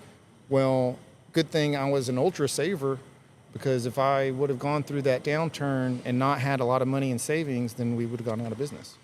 And that's how it works, is you have to build up savings. That's my biggest advice, is to build up reserves. That's what's going to make you last 10 years versus 2 years or 5 years, is having a big amount of reserves. Let's not get it twisted. We're in business to make money. And a lot of times you go into business for something that is that thing you do and you're really good at it. Then you lose track on that thing you do. Now you're a business manager and you forget to know how to do that thing that you used to do. Now you're just a business operator. Once you get into that business operator and that management standpoint and you forget about that thing that you're really good at and you're just managing a business, it's real easy to forget and not be saving money and start buying Lamborghinis and Porsches and buying personal stuff. And that's another thing that's going to put people out of business, is if they're not putting their business first and their business financials and savings retainage first, and they're outside going and buying Lamborghinis and Ferraris, then you're definitely going to fail.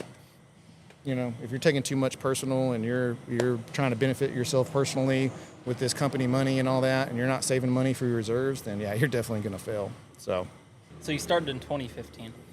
Yeah, I started in 2015, 2014, I think, but yeah, okay. 15. So you started your business in 2015. It's 2025 now. What has changed from not only the trucking industry, but 2015 to 2025, what has changed business-wise?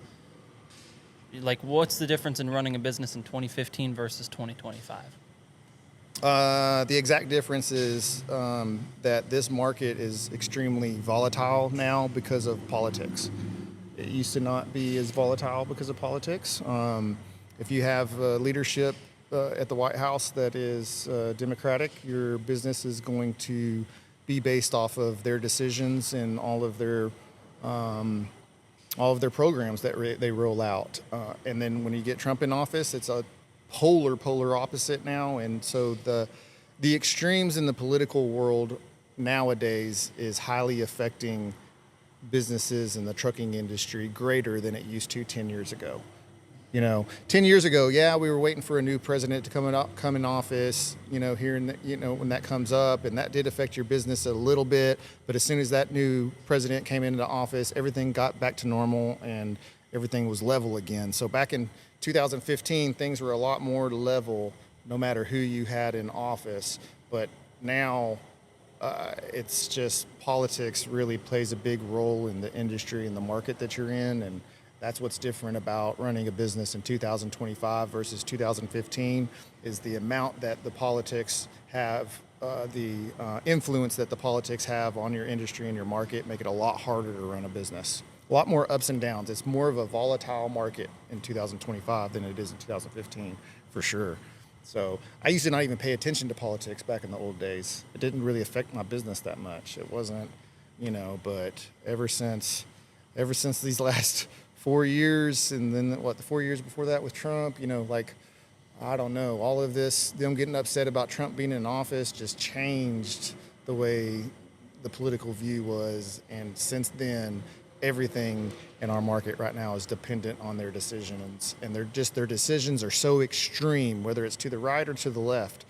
We need just a steady, even playing field here, but with it being so extreme and the divisiveness being so extreme, it's causing a volatile market. And so it's harder to run a business nowadays, and taxes are a lot worse than they used to be, and there's regulations are different. And but yeah, that's pretty much the biggest difference between 2025 and 2015 is politics really play a role in the market, and that sucks. It's horrible. Now, from my understanding, you've been extremely successful because not only your ability to manage finances and manage a business, but a huge playing factor is your ability to sell, correct? Yeah, that's what I do, yes. So what do you see most business owners doing with their sales team that is like a massive issue, and you already know that it's not going to be successful? A lot of other dealerships that I have experienced walking in their doors and seeing how people behave when I walk in the door, as far as their reaction to me, but what it is they're doing in their day-to-day is a lot of these dealerships are really making a mistake by being okay with complacency and employees that are complacent, and they're just wanting warm bodies in there. And a lot of times whenever it's a dealership that is has a big corporate presence, maybe an OEM or someone who is publicly traded, those big monster mega companies, those are the ones that have a problem with hiring complacent individuals without knowing any better. I don't know if that makes any sense, but a lot of times that's usually what it is why we can be better than somebody right down the road when they're a much larger company than us, and we can sell more trucks than they can in this region, is usually because there's not a corporate red tape tie-off there with my company. With me, it's the owners involved with the salesman directly daily. I see them, I know them, I train them, I develop them, I work with them constantly, and I'm trying to develop every employee to be just as good or better than I was. And if you don't have that person in place who is the originator of that business, who started that business to do that thing that he does, if you don't have that person influencing every single employee here and there, then a lot of times you're going to be having complacent employees that are there just to fill the role, and they don't have the best leadership in front of them. People that have skin in the game that actually care. So I think that's what kind of sets us apart from other dealerships, and why I've become so successful is that I spend one-on-one time with every single salesman, even though I'm the owner. A lot of times as a business owner, you want to build the business in the franchise model to where it runs itself, and it's a turnkey business that runs itself, and you're just the owner. And yeah, that's the goal and everything, but if you don't have that interaction and that motivation and that inspiration developed into your employees to build them up, then you're not going to succeed. And that's why we're different. It's just that we're so small, mom and pops. I like to say that we're a really, really big, small company.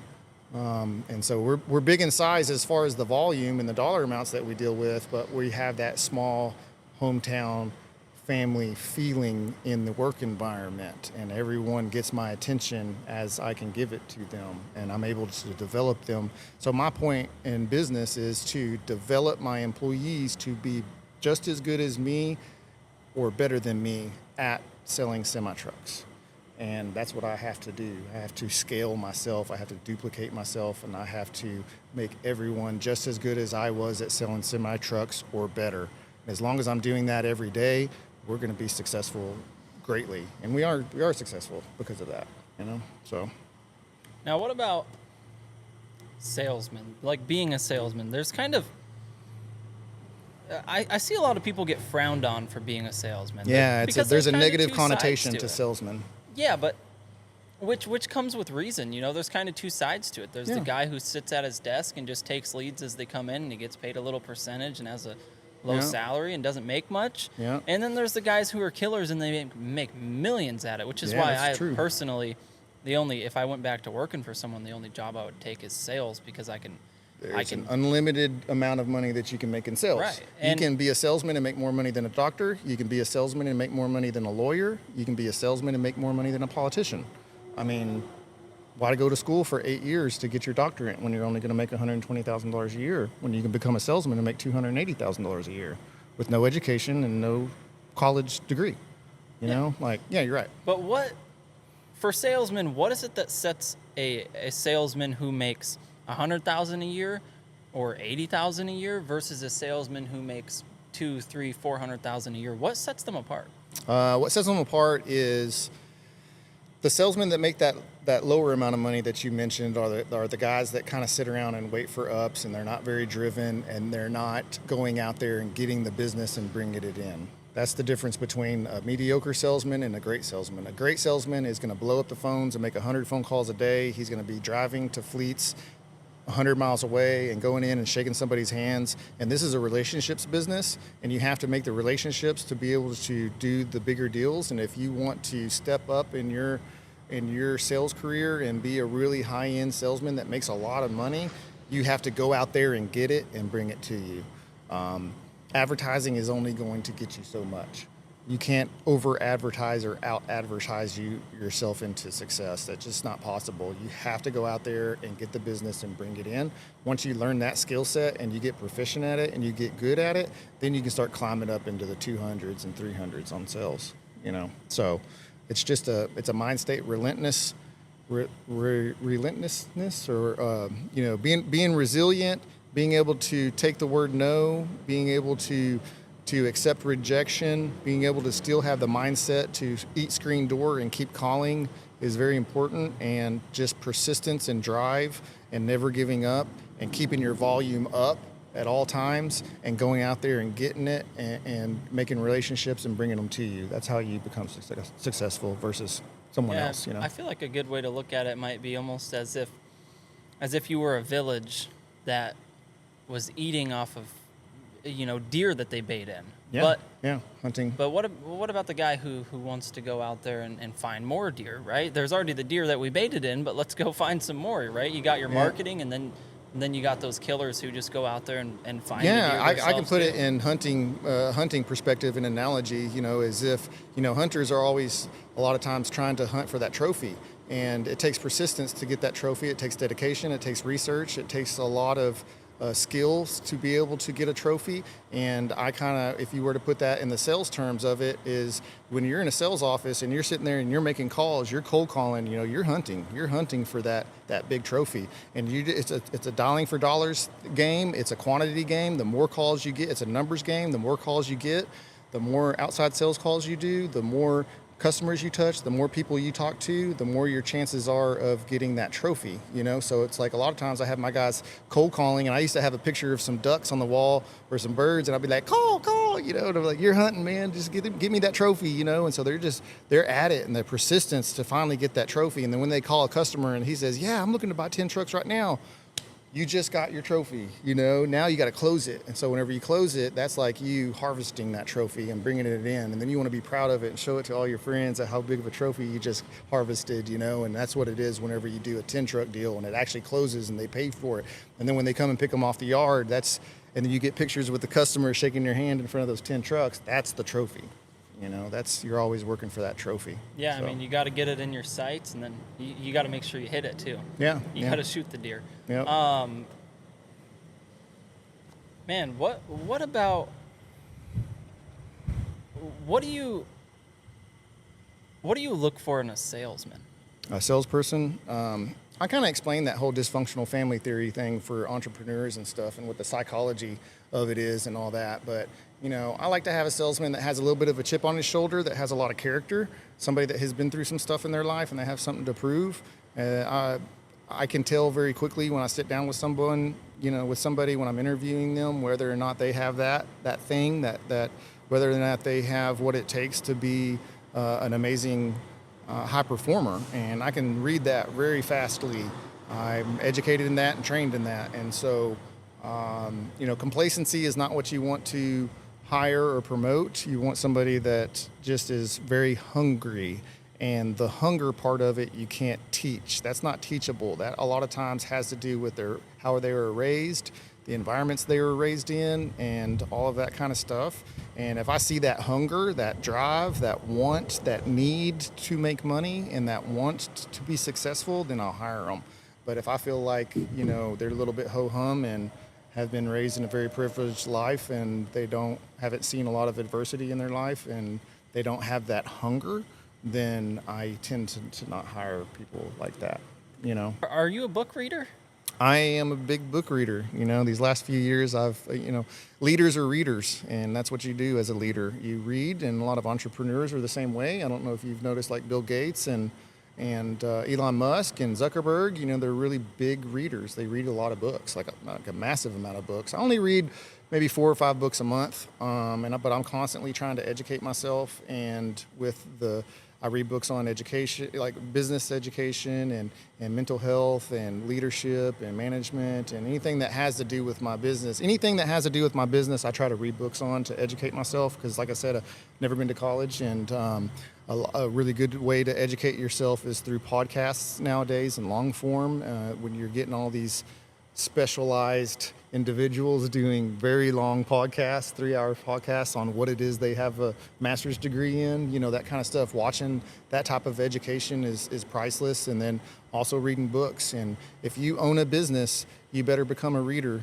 That's my biggest advice to you, is you need to educate yourself and learn the proper way of doing some things. Myself, I have learned everything that I have in my business ownership career from trial and error. I've learned it, from real world experiences. I never went to college, so I have to learn everything from my mistakes.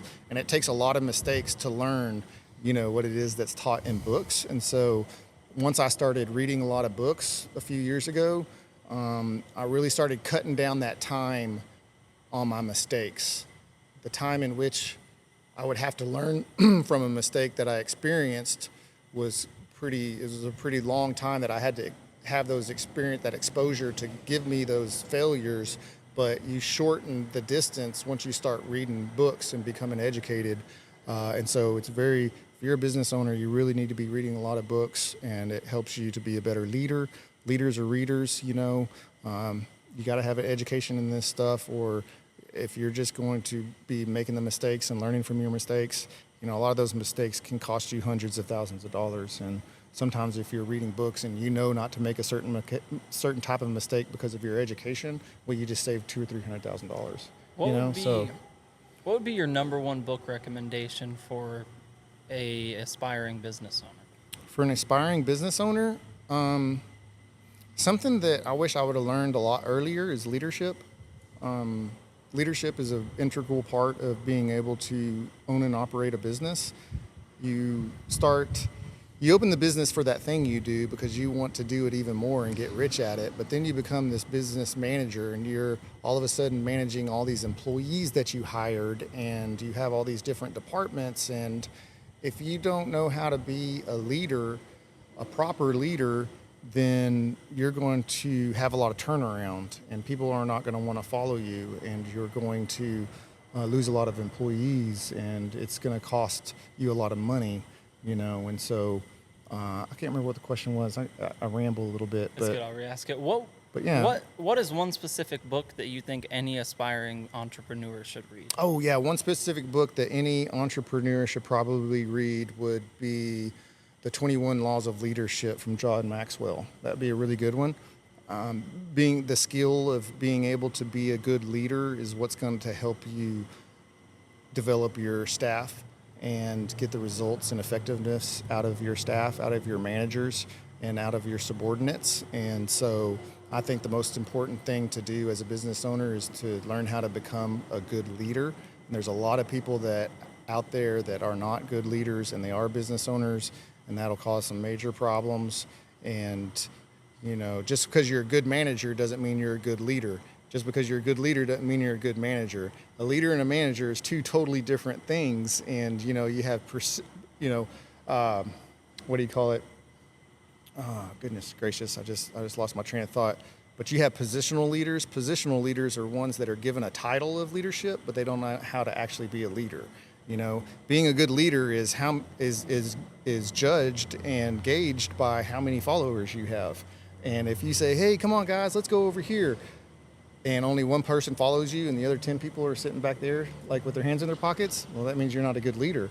And what if you're a manager with a leadership role and a leadership title, and you can't get anybody to do what you want them to do because they don't like you, they don't respect you, they don't think that you're good enough, or they don't look up to you, or they don't think you're honest, or any of that kind of stuff. So being able to lead a group of people is probably the most important thing that you need to learn as a business owner. And I learned amazing leadership skills way too late. I learned amazing, you can naturally be a good leader, yes, but a natural good leader can only get you so far. You have to have an education in leadership to be able to get people to follow you, and to have subordinates under you that want and like to work for you. And they're all striving for that same goal, And if you're not a good leader, then if you have 30 employees and 3 of them like you as a leader, you're only getting production out of 3 of them to accomplish that major goal that you're trying to accomplish, instead of having 30 people trying to accomplish that same goal at the same time as you. You know what I mean? Yeah. So it's like... Now, what about... Are you done? Yeah, it's cool. Okay. What about a salesman? What would be your number one book recommendation for a salesperson? Man, I don't know on that one. As a salesperson, there's lots of good sales books out there. Carnegie writes some really good books about, a purpose-driven life, and some other sales books and stuff like that. So, but I don't really have anything on sales necessarily, I don't think. What about how to win friends and influence people? Yeah, that's a good one. Yeah, I think Carnegie's a good one to listen to as far as sales advice. Yeah, I don't really read books on sales. I've learned all that real world application, and I've just become a master at sales on my own, and that's just something that I teach my employees from my own education. I've tried to read books on sales before, and it's never worked out for me.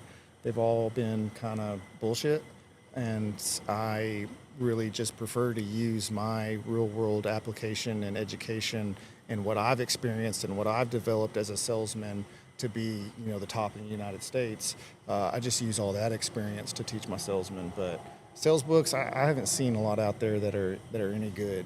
You know, I don't know, but yeah, I don't have advice on that. So yeah, circling back to your past, being kidnapped by the cartel, being in with the drug lords and all that crazy stuff, like the hell in your life. What did that teach you about business that has actually helped you? Like a lot. There's a lot that I would not use in business at all whatsoever, and there's a lot that I would use in business. But it taught me to be resilient. It taught me to be able to act and perform under extreme situations. And business ownership, it can be very extreme and can be very volatile, and some very huge catastrophic problems can come up and can cause some really negative things in your life. But going through all of the experiences that I went through is what actually prepared me to be a business owner, and it prepared me to have and understand resilience and to be able to go through anything without folding. And when you have that opportunity to fold and to quit, then you won't be successful as a business owner. You have to be persistent and be very resilient to stay in business even when things are bad. Yeah, I and feel not like that's a fold. very So important thing, is experiencing enough I think resilience is what trauma it taught in your me. in your life, where it's like when the problems do arise and those typical business owners go under, you're just like, this is nothing. Yeah, it's not a big deal. You're not. You You nearly got don't food. bat an eye. Yeah, you got food. You got water. You got everything's okay right now. You got air to breathe. Your heart is pumping. Everything's okay.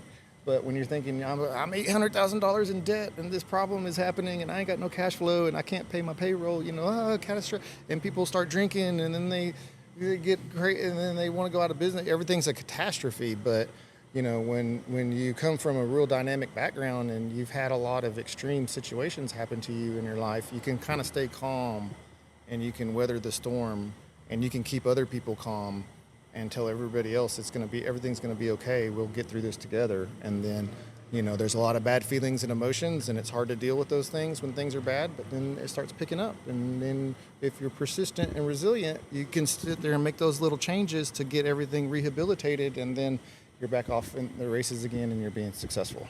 So, yeah, resilience is what all those experiences taught me and gave me is a massive amount of resilience.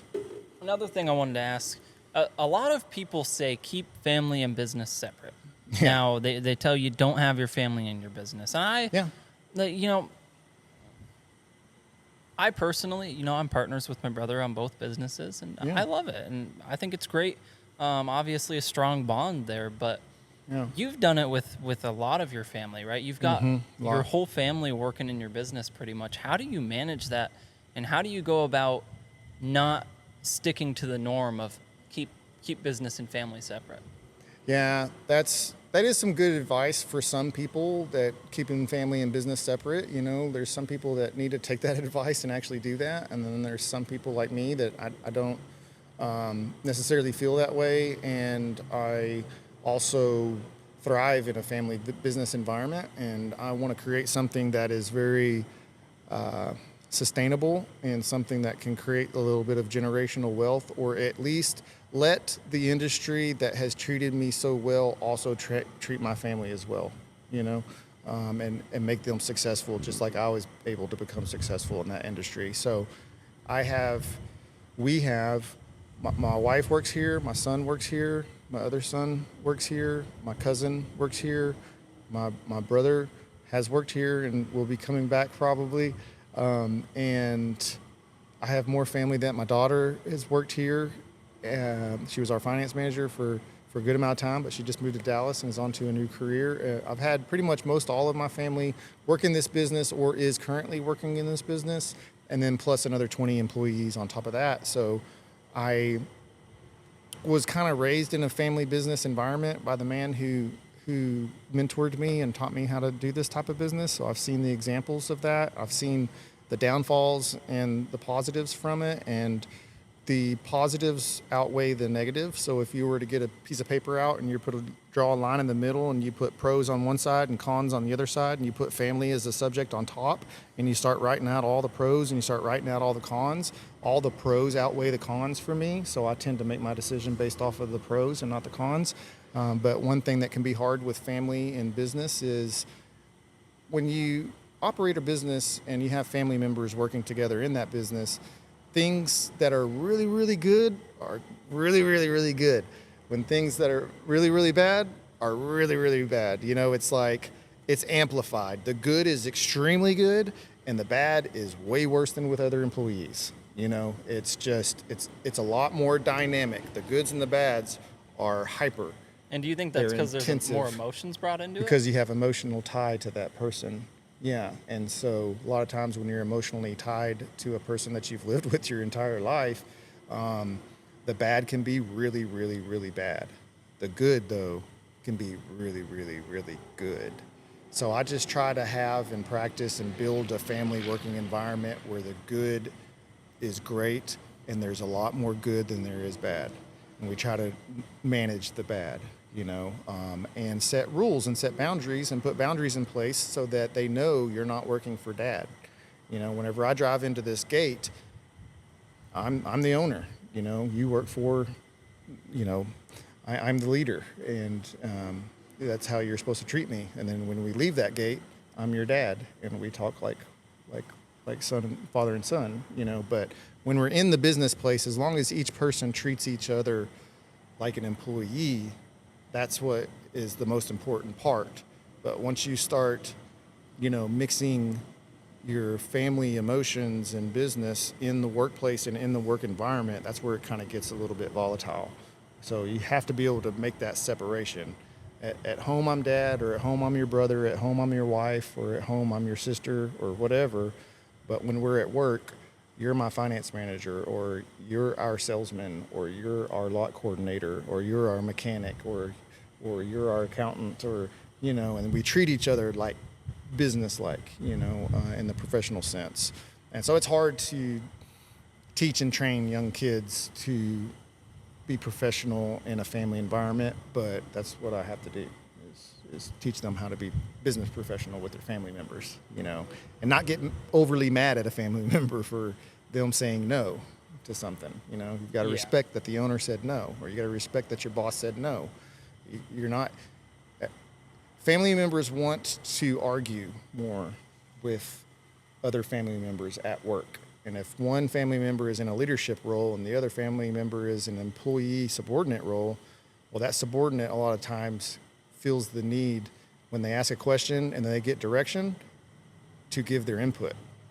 And so the subordinate role employee family member needs to understand when the leader tells you to do something, it's a yes, sir, you got it, I'm on it. Not, well, why don't we do this? Well, why are you doing that? Well, let's do it this way. You can't have that, and that's what family members do a lot of the times, is they want to put their 2 cents in and they want to be heard. Then they want to convince you that their way is the way we should do it.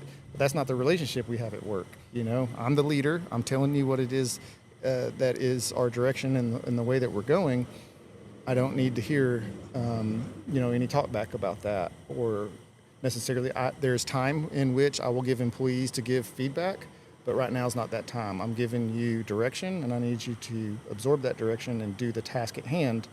But I don't need your input right now, because my experience outweighs the input you're going to give me. So we're going to go with my decision. So determining when to say yes, sir, and no, sir, and yes, ma'am, and no, ma'am with family members is, and just doing exactly what it is the leader said to do, and only that. That's the key.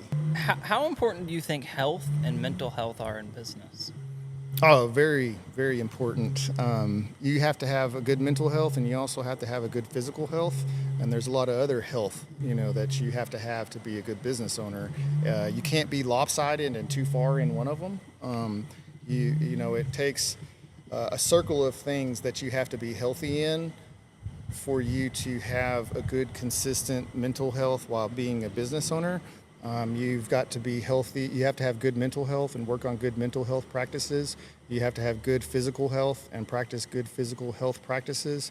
You have to have good spiritual health and have a higher power spiritual health as well to be able to get through it. You have to have good financial health as well. There's a lot of moving parts to be a balanced individual in life, and if you are not balanced in all of those aspects in your life, and one is higher than the other, and you don't pay attention to one, as a business owner, you're looking at you're facing down catastrophe, and at some point in time, something's going to explode, and you could go out of business because of it. So you really have to pay attention to your health as an individual. To be a good business owner, you have to be physically fit, you have to be mentally fit, you have to be spiritually fit, you have to be financially fit, you have to be fit as far as your education is concerned, and you have to be self-disciplined and have a good daily regimen, and you have to not let stress take over your life and end up leading a bad, unhealthy lifestyle, or your business will go under. That's all there is to it. It all starts at the top. It's that guy who owns the business. It starts with him at the top, and if he's not physically fit, he will not be able to run this business. You know, it's called physiology. You know, mental health is physical health is mental health. You can't have good physical health unless you have good mental health. You can't have good mental health unless you have good physical health. That's called physiology. You have to have a good physiology, and you have to be balanced in life, and one begets the other. And, you know, physiology is literally mental health and physical health as one thing. It is one thing.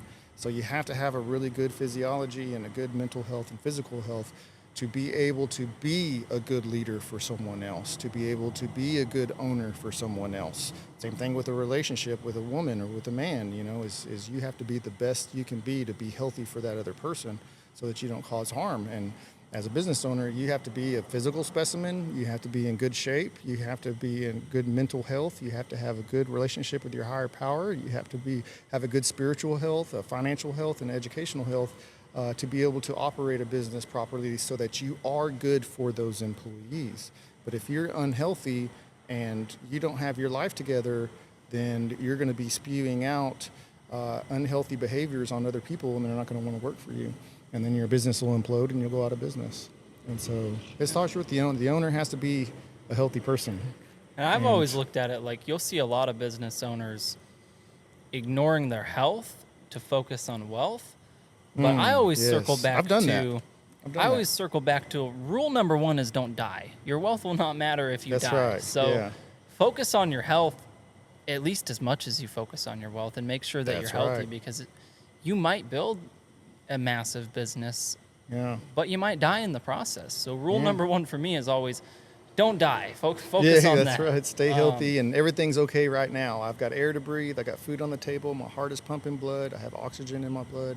I can breathe. Everything's okay right now.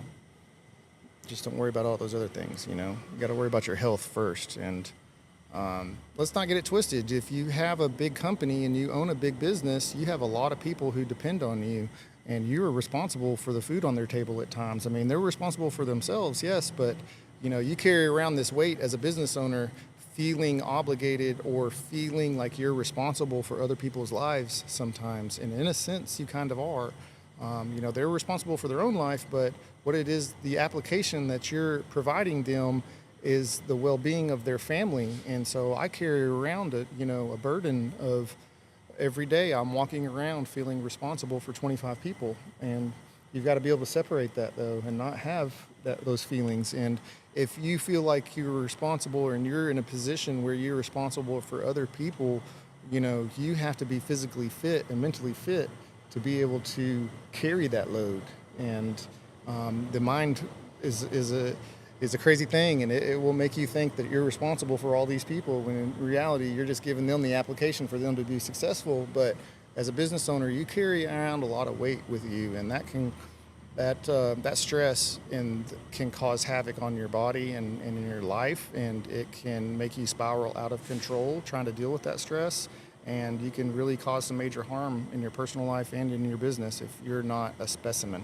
You need to be a specimen. You need to take care of yourself at the highest degree that you can. You need to be the best that you can be at all times, so that all these people, you know, can be a success underneath you, and so that you don't fold and cave under the pressure and destroy your life. I noticed you mentioned earlier that you stopped drinking. Yeah.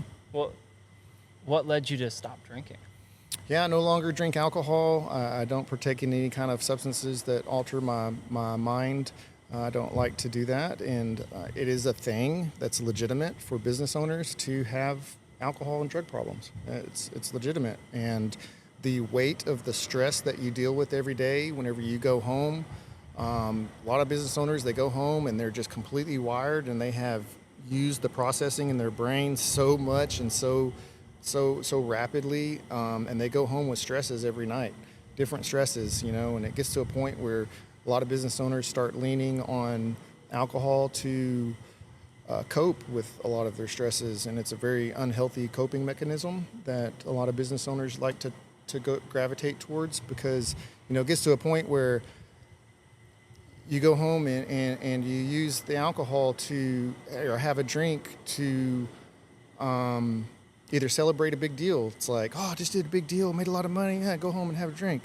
Oh man, everything's so bad. I think I'm gonna go out of business. Oh, I need to have a drink. Oh crap, this guy quit today and I had this big blow up and I need to have a drink. So a lot of business owners go home with that and end up becoming alcoholics, and it's a shameful thing. And if you own a business and you are an alcoholic and you notice that you have a problem with that, you might want to try to get some help or figure out a way to not do that anymore. So about 2.5 years ago, I quit drinking and drank most of my life, heavy, light, whatever, and just got to a point where using that as a crutch, was more debilitating than it was beneficial. And a lot of business owners the stresses of the business will cause them to go home and want to drink, and that can get out of control, and that can really, you want to be a healthy specimen for your business for the ultimate chance of its success and its survival. And